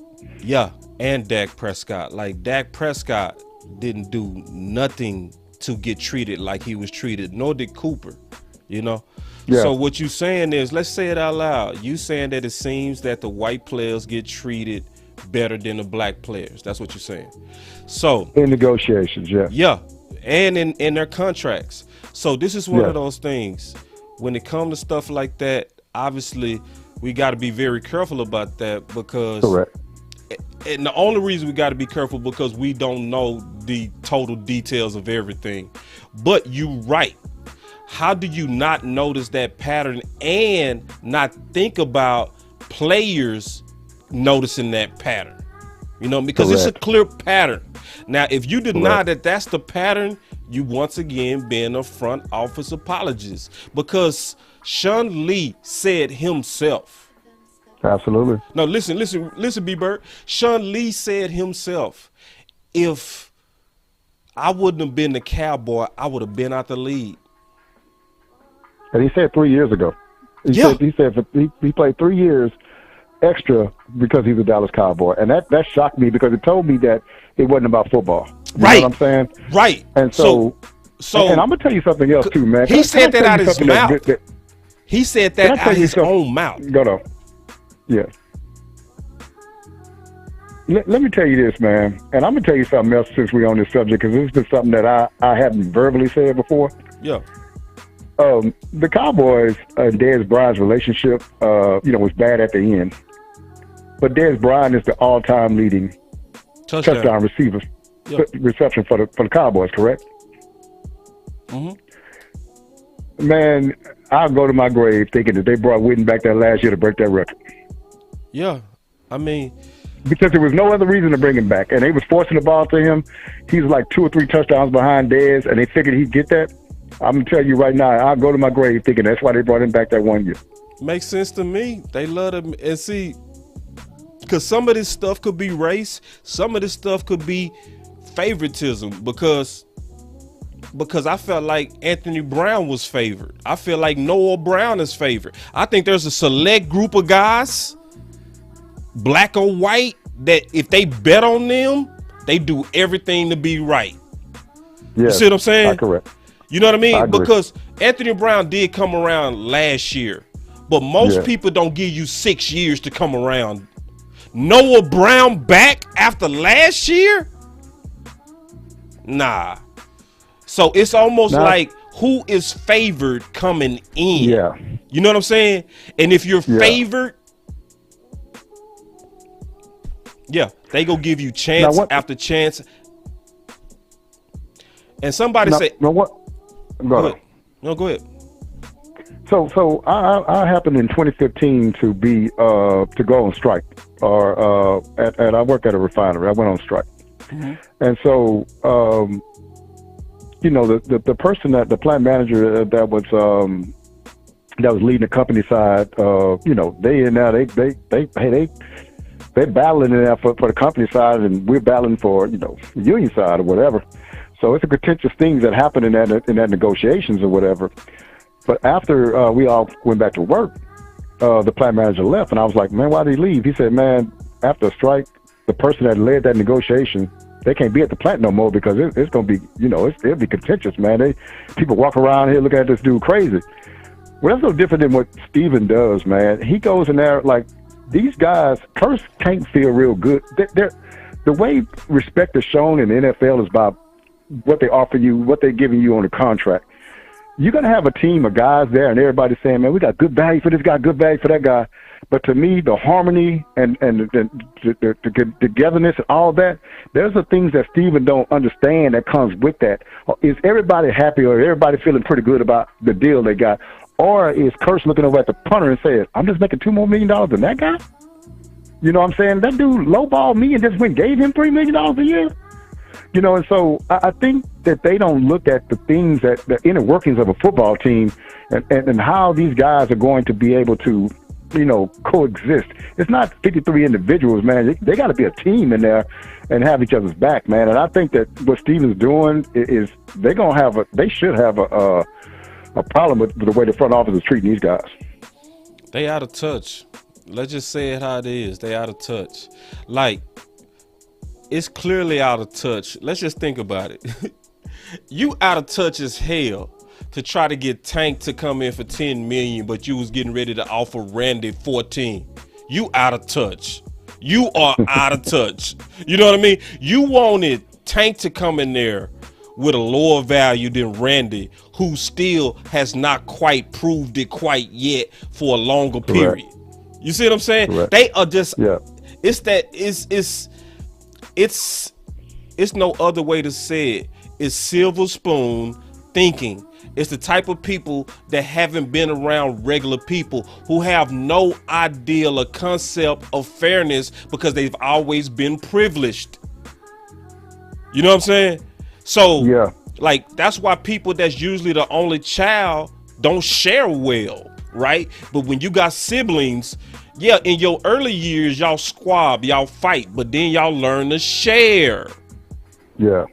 So if I can just go in football just a little bit, just to go on the field, I really think And what we've done is we have not gotten better. We've probably got a little bit worse with some of the acquisitions we made. We lose Cooper and we get Washington, but that's that is a downgrade. And so the defensive end, we got to see how that works out. But what I'm trying to say is other teams are getting better than they were last year. They're getting better players, but we're trying to maintain. So which it brings me up to one thing I want to say is our whole team basically revolves around the run game. And I didn't like Connor Williams when we drafted him. He was 285 pounds. He's a finesse player. You can't have finesse players playing interior line, man. You got to have roll grading, big dudes. And I ain't talking about no 285-pound dude that put on 20 pounds as artificial. I'm talking about a dude that just born 320, 318, something like that, and a power dude. Yeah. We got to get this running game going again, man, because the running game gets to going. Then people are committing people up to the run. Now we can throw the ball. Our defense is already getting better. The biggest problem we had last year was our run game. We couldn't get it going, man. So we have to do something about that left guard position, man. And that needs to be a dude, man. I'm talking about a solid, a dude who got some weight on him, some bricks in his pants, and that can move some people out the way. Because what they were doing, they would just get their biggest defensive tackle and put him on Connor Williams, just bull rush him the whole time. And that can't be the case, man. We got to do something about that run game, man, get it going. And I think that, we'll fare better next year because Dak needs that run game too. The passing game needs the run game too. The defense needs to run game too, man. So we got to do better about that next year, man, boss. And I guess that's it for me, brother. I just want to kind of vent a little bit. I do appreciate you giving me this platform, bro. Hold on real quick. Let me address this dude real quick because he crying. Listen, I didn't even see you, dog. Listen to this dude. He told me, I see boss won't forgive me. I won't come back. Have a great night, everyone. Go Cowboys. Bro, I didn't even see you, bro.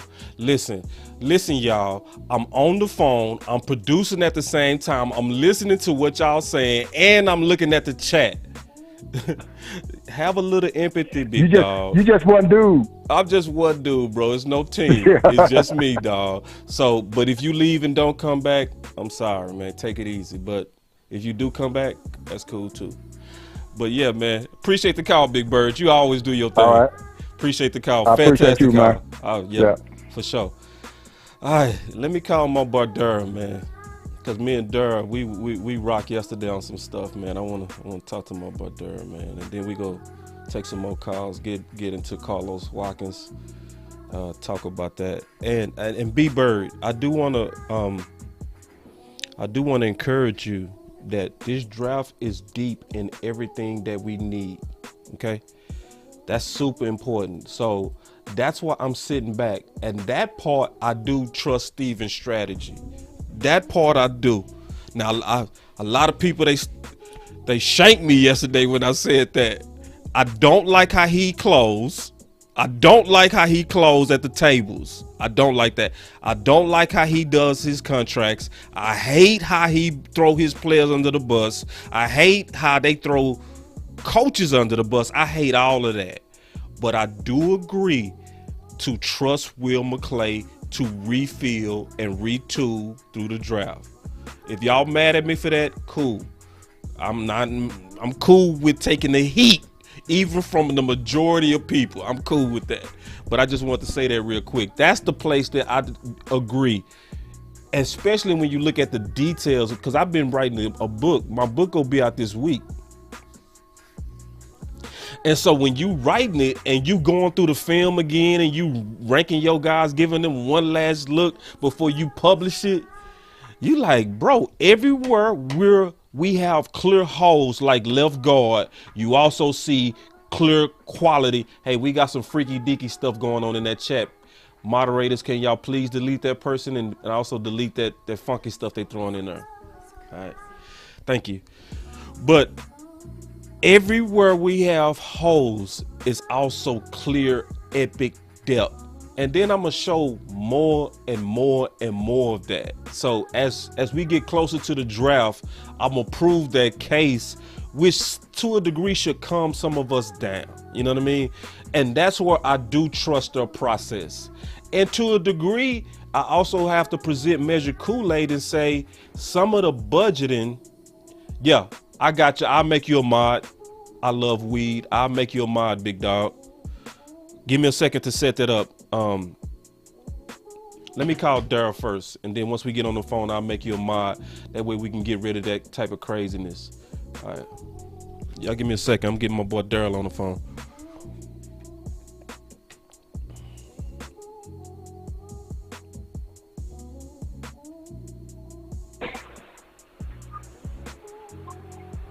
What up, Boss Cowboy? What's up, man? What's going on, dude? Oh, man, shoot. We just over here making our voice matter, big dog. Hey, I'm glad you called me, homie. What's up? You said you had some stuff you was on your mind. Let's talk. Yeah, let's see.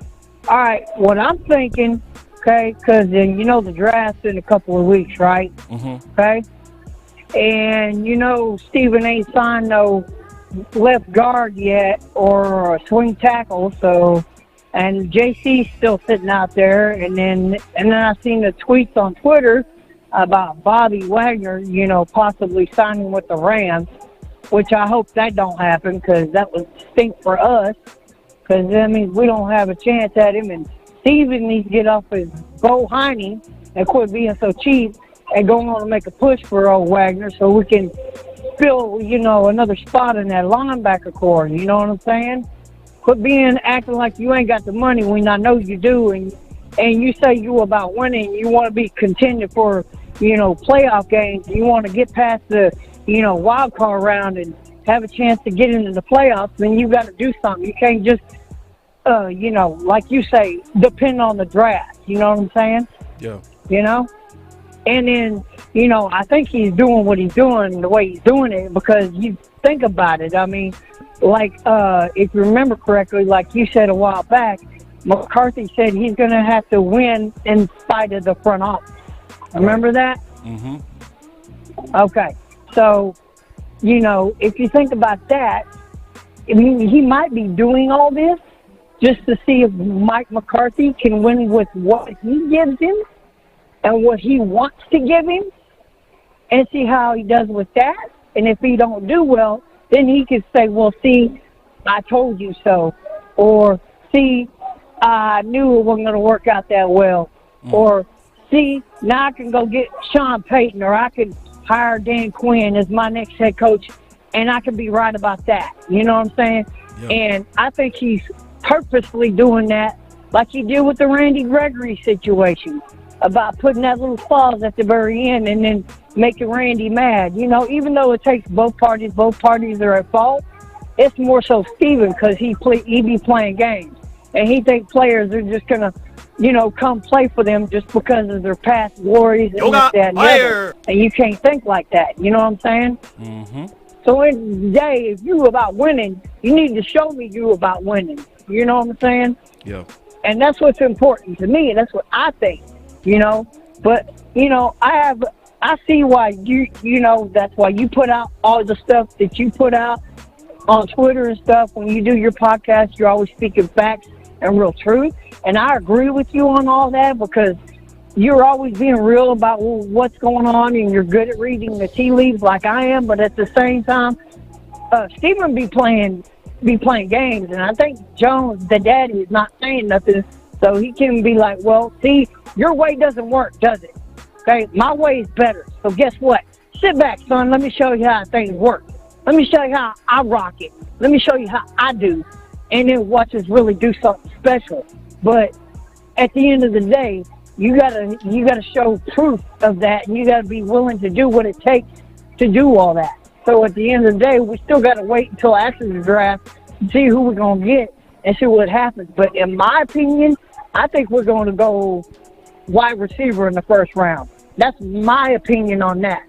Because if you think about it, like you said, the tackle position stretches into the second and third round, correct? Yeah. Right? But so okay. I think receiver does too.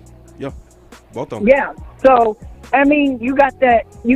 What, the Ingram tackle? What's that guy at Ingram? That tackle? What college did he play for? Ingram. Look at my notes. that's another option. You know, you got other second-round guards that aren't as good as Zion, but if they do go, you know, offensive line in the first round, I think it's going to be Zion Johnson or Kenyon Green, because you seen the tweets on Twitter where Philbin was watching the drills of Kenyon Green. Remember that? Yep. So Ingram you out know, of LSU. He out of LSU. Yeah. Mm-hmm. So, you know, that's another option for us. So, you know, either way, we're going to have some good picks coming up, you know. Yeah.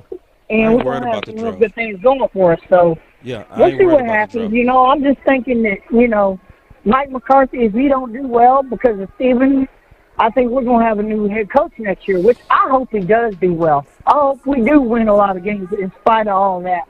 But that remains to be seen. That's just my thoughts on it. Just wanted to give some love and see your thoughts on it and see what you think and how you think it's going to go.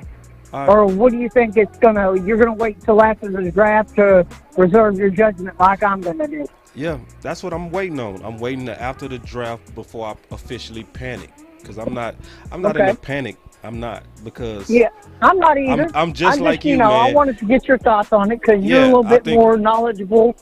You know, a lot more knowledgeable in the game than I am, because like you said, you played before. You know what I'm saying? Yeah. I mean, I played a little bit, but not like what you play. You know what I'm saying? You have some experience more than I ever could, so I can't. You know what I'm saying? I can't speak to your level. I kind of understand it, but I don't see it like how you see it. You know what I mean? Yeah, and I still have major respect for your perspective, especially because you're a humble dude. People that's humble, they gonna learn faster. They gonna see stuff faster. They can also admit when they're wrong. They can also have the boldness to call you out, you know, when they know they're right. So it's your temperament that make me trust you, Dirk. You know what I mean? I don't know it alls. I can't rock with them. You know what I'm saying? Now, because I'm gonna debate you hard, but y'all should see. Once I see that you right, I back up. You know what I'm saying? No, I'm very objective like you. I listen to all your information. We the same. Like when remember when I sent you that picture of me and Jimmy Johnson on Twitter together? That was 10 years ago. But see, you know, Jimmy Johnson, that's the first question he asked me before he took the picture. He's like, what do you know about the Cowboys? He's like, how much do you love the Cowboys? What is your knowledge of the Cowboys, of the history? And I went back to Tony Dorsett, Drew Pearson, Roger Staubach, Danny White, you know, all them, you know, even when Dat Wynn played and all that, you know what I'm saying? And Michael Irvin and Emmitt Smith and Jay Novacek and Darrell Moose Johnson and Alvin Harper and, you know, Darren Woodson and Deion Sanders. And, I mean, come on. The list goes on, dude. You know, and he was like, dude, he's like, I could tell you really love the Cowboys, because I even told him about the years he won the Super Bowls and explained to him how he did it and things like that. He's like, man, I see your love and your passion for the Cowboys, and I love that about you. He's like, you know what? He's like, I'm going to take a picture with you because you're real about who you are and what you stand for. I said, well, anybody talking bad about my Cowboys, I'm about to put on some boxing gloves. We're going to go step outside, and I'm going to box your head off. You know what I mean? He's like, but I love that about you because you're so passionate. Your love for the Cowboys is real. It's not fake. You're a real fan. And there's fake fans out there, and they say they rock with the team, but when the team doesn't do well, they jump off the wagon, or they don't mess with them, or they complain, or they whine. You know, just enjoy the ride, like you say. Fire. Take it with measured Kool-Aid, like you say. You know what I mean? Yoga fire. And that's a fact. That goes with everything in life. You got to do everything with measured Kool-Aid. Everything. You got to give a little bit to get a little bit, you know? Yep. I love it, man. Measure everything. And also, Daryl, I want to say this, man. Thank you. Yesterday. Because me and Daryl, I share all your stuff all the time, buddy, you know, and I love you. You're family to me. This is what I want to specifically. Just like Walt is. This is what I want to specifically thank you for. This is what I want to specifically thank you for, Daryl. Me and Daryl was on Clarence Hill Twitter space yesterday. And Clarence invited me to speak. it was funny too, because I didn't even expect that. I just went in there to listen, and he was like, Boss Cowboy. He was like, yeah, man, I know you got something to say. I like, huh? I like, because I met him before, but I didn't know. He was like, man, I watch your content. I was like, what? You know what I'm saying? Yeah. But the funny thing is Durr was in there. Yeah. My boy Durr, I put my hand up. Durr was like, Clarence, Boss got his hand up. That boy say, no, you gonna acknowledge Boss. I say, that's my boy. Durr is my boy. Yeah, because I'm looking out for you. I'm like, you got I saw that. I want you to say it because I'm looking for your knowledge.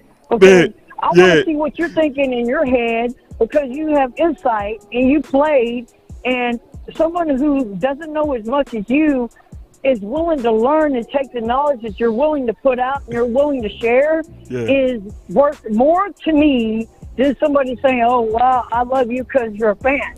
No, it ain't about that. It's whether you really love the game or whether you really love the organization or whether you really about the Cowboys. I'm really about the Cowboys. I will fight you over the Cowboys. That's just like I keep putting on that little fake Steven, the fake Steven profile that's on Twitter when he say, well, we can't afford this, we can't afford that. Bull sugar. That's what I told him. I said, bull sugar. Shout out to Law. Shout out to the OG Law, man. If you keep saying that kind of mess, I'm going to come to pay you a visit in Texas and Frisco. Durr, stop that. Durr, you going to stop making threats to Steven, man. Hey, but he need to quit with that nonsense. Quit being cheap, dog. Man, you can't. You right, man, but you can't. Come on now. You can't be ready to box that dude, bro. No, bro. Well, no, but that'd be like that'd be like somebody coming at you. I'd be ready to box. I know, bro. I just don't want them boys coming after you, man, because you be over here talking you be talking fly, bro. Yeah, but see, I'm from Oak Cliff. I'm from South Dallas, bro. Where I come from, you gonna talk about it, you gonna be about it, cuz. It's true. Yeah. You know what I'm saying? Yeah. I'm rowdy, roddy, homeboy. I see. Hey, somebody said something that I 100% agree with. My boy Jay say that fake Twitter. That fake Steven Twitter, man, I love that Twitter. That's, boy, I be having me rolling. Boy, that dude be having me crying every day. That fake Steven Twitter, oh my God. I be laughing so hard at that one, bro. I be like, this dude got Steven down. Looking at you. I know, hold on. He be telling players, he be telling players, you don't fit our system. He be telling players that. I said, this dude is crazy. Yeah. But anyway, I appreciate you, man. You really had my back yesterday with that Clarence Hill, man. We'll talk again, buddy. I'm going to listen to the show, and you have a great day. You too, have a great night. I love you. You God too. Bless, Sam. All right, you too. God bless. All right, and I want to tell y'all, man, all our voice matter, because it was just funny. I wasn't even expecting Clarence Hill to be like, Boss Cowboy. He said, man, I watch your content. He said, man, you got a good thing going over there. And that goes to say all of us together as a unit, we make a difference, man. I really want y'all to know that. Like, a lot of people like to make us feel like we don't matter. All of us matter. Every caller, everybody that put a comment, you never know who go hear the ideas that's coming out of any one of us. That was the whole point of this platform. We created this platform to grow together, to get our voices so strong to where you can't ignore us. You just can't. And when you combine us all together, I'm talking about the OC, I'm talking about Law, I'm talking about Big Game James, Vach, Skywalker, Fuster King, Joe, my Cowboys family, and Space City, Rome. Man, when you combine all of that, you can't ignore us. And then not only just that, it's all of y'all with all of us.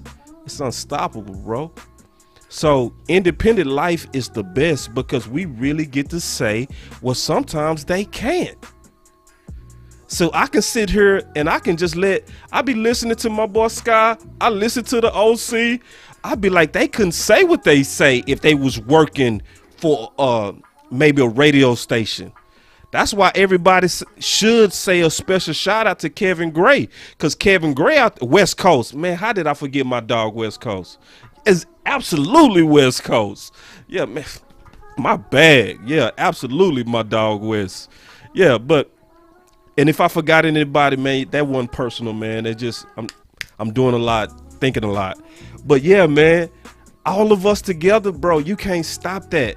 The ideas will get out there. I'm gonna take some more calls. Matter of fact, I'm gonna call you because somebody called me from South Carolina. You my first South Carolina call, so I'm gonna call you back. Please leave your message for.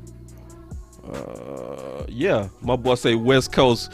Man, Bob, somebody already said West Coast, bro. You know I got my dog West Coast in there, man. I wouldn't even be in this game if it wasn't for West Coast. So you know I got love for my dog. Shoot, I talk to West Coast almost every other day, for real. And we straight talk football. Let me call Coach, man. I ain't heard from Coach today. Let me call Coach, man. And then think about it. What other shows call you? Think about that, right? What shows would literally call you? Don't get spoiled, though, because a lot of y'all be on there. Call me, boss. Call me. I don't know you that well yet. I need to know you first. I'm calling Coach. Give me a second. Because some of y'all might get on here and be crazy. Be like, oh, I saw somebody in the chat ask what's going on with the super chats. We having some issues with those super chats, y'all. So everybody, and y'all been doing this, everybody that want to continue to donate, I already had my boy West Coast on the show. Somebody said get West Coast on the show. We had West Coast on the show. And me and West Coast, we already talking about doing it, bro. We talked about this the other day. We already said the nation need me and him together. Because I'm telling you, me and West go hard together. That's just the truth. I'm talking about every time I get off the phone, I'll be like, bro, that should have been a show, dog. Every time. Because we different, but we also the same. I'm calling Coach Marv. Yeah, but I like it. My boy West Coast people, they everywhere. My boy West Coast boys, you don't forget West. Nah, I ain't forget my dog. But yeah, everybody that want to donate, and I saw y'all putting it in there for those who want to continue to donate to the content, and y'all been doing that. It's under Boss Cowboy Sports. Coach, something going on with your phone. So listen, we got the call lines back open. I'm gonna take some more calls, y'all. Coach trying to call. Boss Cowboy Sports. Boss, what's going on, buddy? What's up with it, Coach? Yeah, man. Hey, man, listen here, man. I got just a couple of comments, man, because it's been so.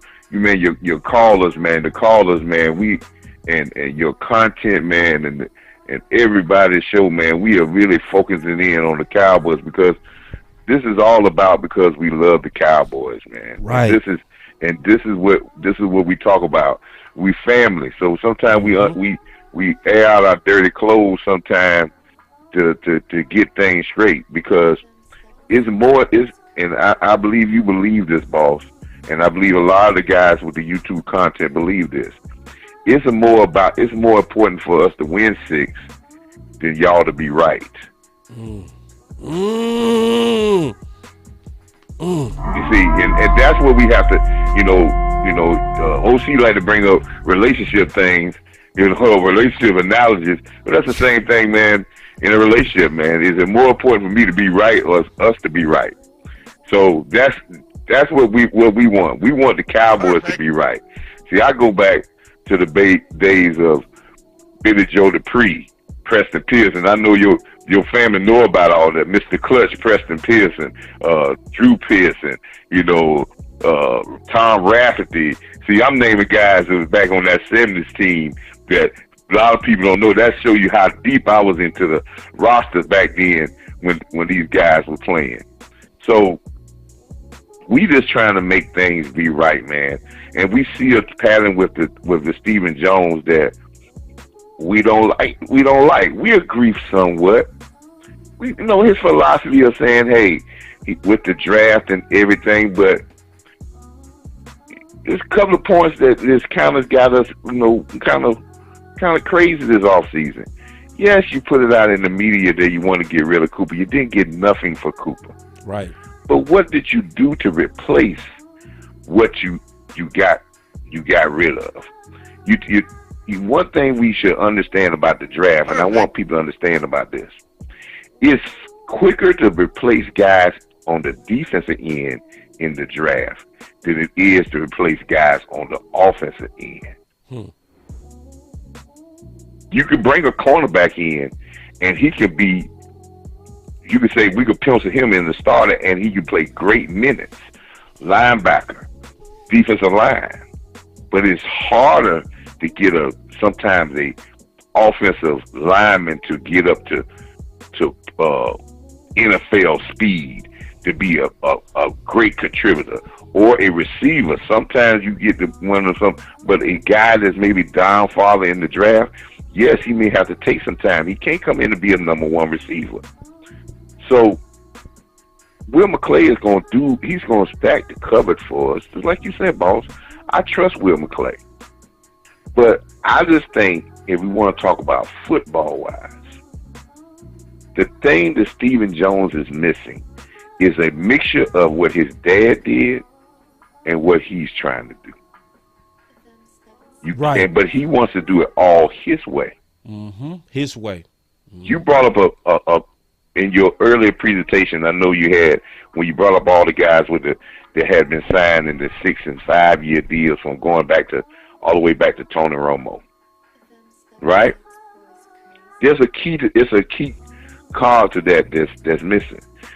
Most of those deals, Jerry Jones was mainly involved, and he was not scared to give them a big deal with bigger money because he knew he could spread it. Mm-hmm. But more years, exactly. More years, but he came up off the money, and when these guys signed contracts, they were some of the biggest APRs in the league when he signed these guys, and people were looking at him like, "Yep, wow." But they didn't get it that the Cowboys were still winning because they was longer contracts, which was eating up their youth. And he wasn't scared to write the bigger bonuses, the bonus checks. So when he did spread it, they was not going to get it, but he made the wow factor to the league so people could say, oh man, Dallas is paying big bucks. But Steven is on the other end. If you look at the guys with y'all show yesterday, 1 year deals, 2 year deals, 1 year deals, where you can't spread the money and then you can't give the big contracts. You got to do a mixture. You got to be a mixture. What we're saying as Cowboy people that are looking at this team, when we talk about a Bobby Wagner, and me and you talked about being a domino player, right? Yeah. Bobby Wagner is going to affect 2 or 3 positions. Yeah. So if you spend a lot more money for him, it's going to really be like spending money on your defensive line, because now you can use Parsons a little bit more at the defensive end, and now you got the middle contained. It's also going to help your back end and it's also going to help your veteran leadership experience, where you can go a little younger, because his veteran leadership experience on the field is going to help you in other positions. So he's a domino player. He's a player that you'll pay a little bit more, a lot more to come to his price, because he's going to help you cut in other places where his leadership, as well as he'll help you with the defensive end by not playing, but allowing Parsons to go there where you have the middle secure. That's what Steven has to understand. Some places you're going to have to overpay because it's going to give you a more of effect on the team. Coach. But you can't treat everybody the same way. Coach, give me 1 second. I got to explain that domino, because me and you understand that. I want to make sure the chat understand that. So when Coach was talking about there are certain acquisitions that are domino acquisitions, this is what he talking about, okay? To where one affects the other, right? Just like that. When one fall, a whole bunch of it fall. That's what he's talking about. So, for instance, Amari Cooper was a domino player because when we got him, it affected Dak. He fell in a good way. Zeke averaged more yards because you couldn't stack the box. The offensive line didn't have to block as long because he was getting open. It was a whole lot of people that was affected for the positive because of that one acquisition. So when you look at the Bobby, what he was talking about, and he's gone now, he's gone to the Rams. But the vision that Coach Marv was talking about is that sometimes you do overspend for certain key acquisitions because it's going to cause way more than just that one player to have a team effect. I just want to explain that real quick because me and you talked about it, and I know when you said that, I know somebody was like, nah, it's certain acquisitions you do overpay for because it's so many people that's affected by that one. And here's again, by bringing in a Cooper and drafting a CD Lamb, helped Dalton Schultz get a contract of a franchise tag. Right. See, these things, because you bring in stars, and stars make other players better, but you don't get it confused, and then start thinking the other players are better and try to give them the money, and you start cutting your stars down. That's just everybody's treated different. Right. And if Steven could understand this and do a little of his of the Maverick dad and his together, he can make this work. Because I'm not saying everything what Steven is doing is totally bad, but we see that he is gone local in his philosophy, and he is doing that with everybody. Because in 2016, if you say that I'm negotiating to get a free agent, and we have a price, and if they go above that price, we walking out the door, you're not negotiating. You're saying take it or leave it. Because you're not saying we're going to haggle. This is our price. If you don't go with it, we're not going with it. But when you're talking about a team aspect, that's not going to happen in every case. Those big contracts that were signed earlier, Jerry was involved.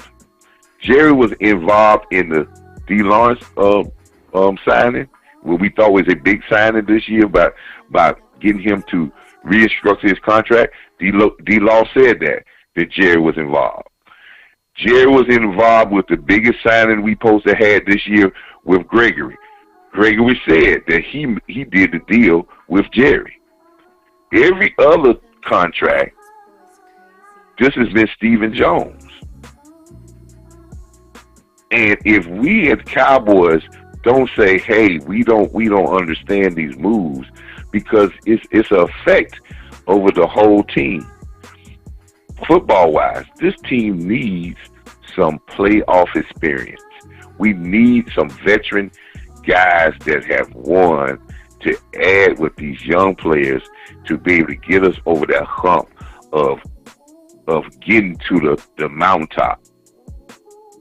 And I got one other thing, boss, and I'm going to let you go. Okay. The chat I see people in the chat, right? Yeah. I see people in the chat when you did your presentation about how low of cost we were spending when the article came out, we didn't spend money, right? Yeah. And we saw the New England Patriots down in the bottom, right above the Cowboys, but they were down in the bottom. And some people were saying, well, you know, they were successful. Steven, you can do that if you got a coach like Bill Belichick that can make stuff out of nothing. Right. But if you're not going to do it the other way, if you're not going to have a really top coach, it's going to be very hard to win with a very young team. Mm-hmm. Yeah, you got to have super coaching to do that. Yeah, go ahead, coach. So you're going to pay on one end, or you're going to pay on the other end, but you still going to have to pay. You can't go cheap both ends. You can't have what they say, you can't drive a Lexus on $5 tires. So you gotta go both ways. So if you're trying to do this on the young talent, you need to get you a coach in here that's really gonna get the most out of everybody on this roster. But that's not gonna come cheap. You ain't gonna get them for $5 million a year. You're not gonna get a head coach that's gonna do that for $5 million a year, because that's the number they stuck on. Everybody knows that everything is signed $5 million. Even McCarthy, $5 million. Everything is $5 million. 1 year, $5 million. He's stuck on that number. That's his number. So, people, we have a lot of, and I want to say something about the Cowboy fans. It's good for we disagree. I'm glad to see a lot of people, some people putting in, we disagree on something. But I want us to all agree on one thing. We want to celebrate next February, and we want to be holding up this championship. And we need to clamor and always say this, and ask the Cowboy organization this: is it important for us to win 6, or is it important for them to win 6, or is it important for them to do it their way, and we'll still be in the bliss like we've been in for the last 27 years? Because we'll be another 27 years, and they'll still be doing it their way, and we'll still be saying, when can we get number 6? Because if they win 6, then all these free agent stuff will get easier, because now people will want to come back to Dallas. Can you say that one more time? If we win 6. No. Mm-mm. What? Is it about winning 6, or is it about doing it your way? Doing it your way. Is it about winning the 6th championship and bringing the championship home, or is it about doing it your way? Because a lot of people, boss, you know this, and everybody out there that's listening to this, a lot of mistakes have been made in not just football, in life, for saying, man, I can do it right, but I just wanted to do it my way. Right. And we flounder because we wanted to do it our way, but not what could have done, and we could have been successful. Just a little bit, Steven. A little your dad way and a little your way, a mixture will work well at Cowboys, but it can't be all your way. You just can't change the whole landscape and say, now we're going to offer a person the money and we're not going to close no deals and you take it or leave it. Because Jerry was never take it or leave it. If he wanted you, he got you. And whatever it took to get you, he'll do it.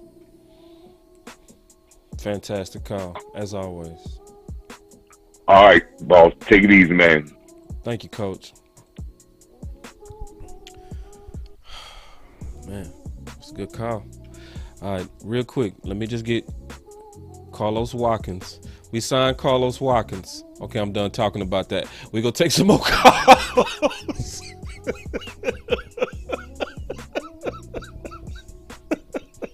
Yeah, y'all thought I was going to go long on that? No, I'm not.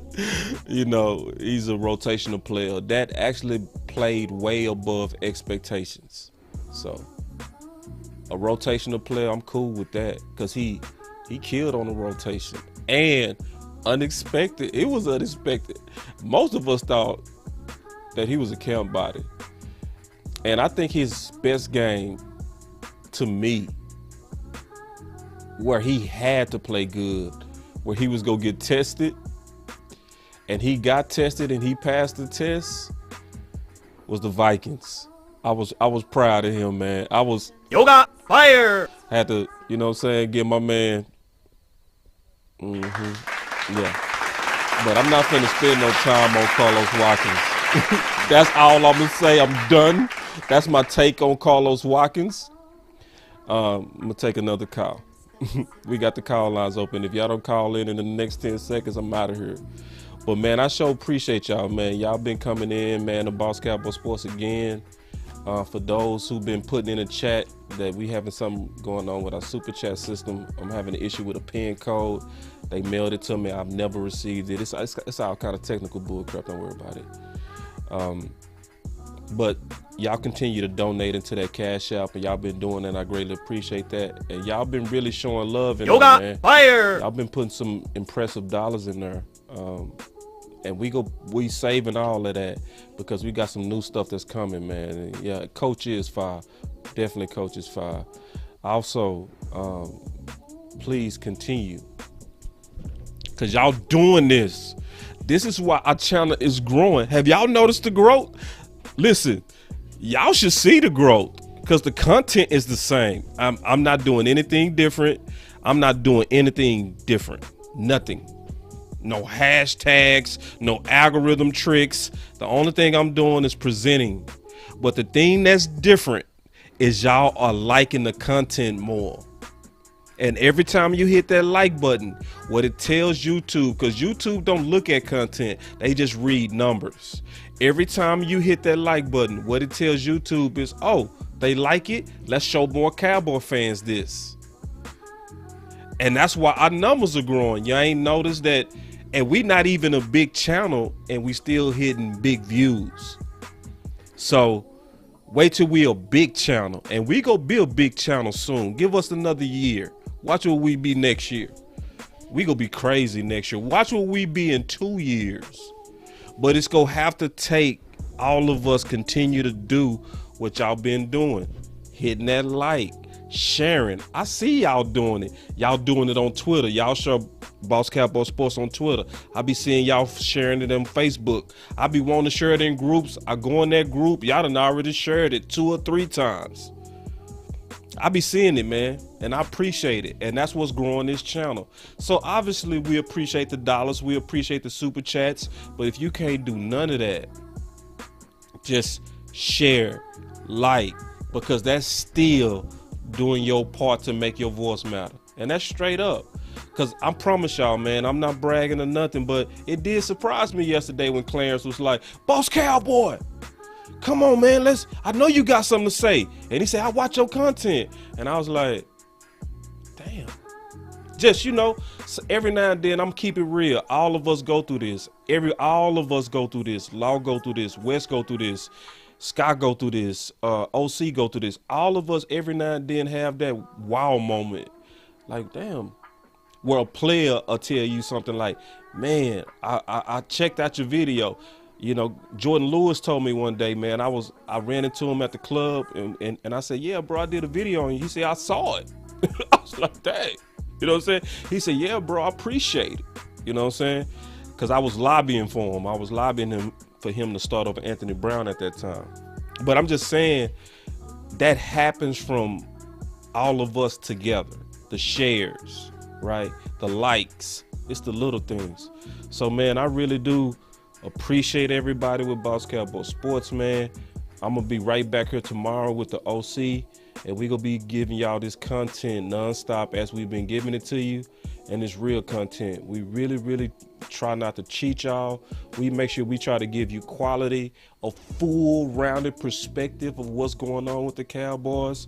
Sometimes it sounds positive, sometimes it sounds negative, but at the end of it, we trying to tell you the truth, and we really trying to put out there ideas that's going to help us win 6. So y'all stay up, man. It's Boss Cowboy Sports. Peace.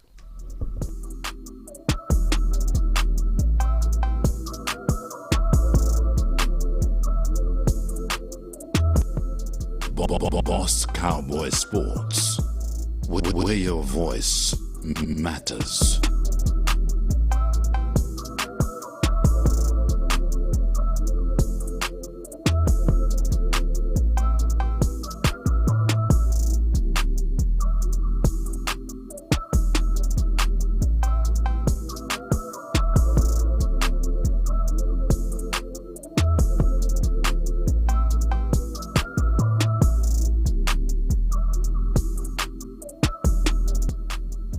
Boss Cowboy Sports.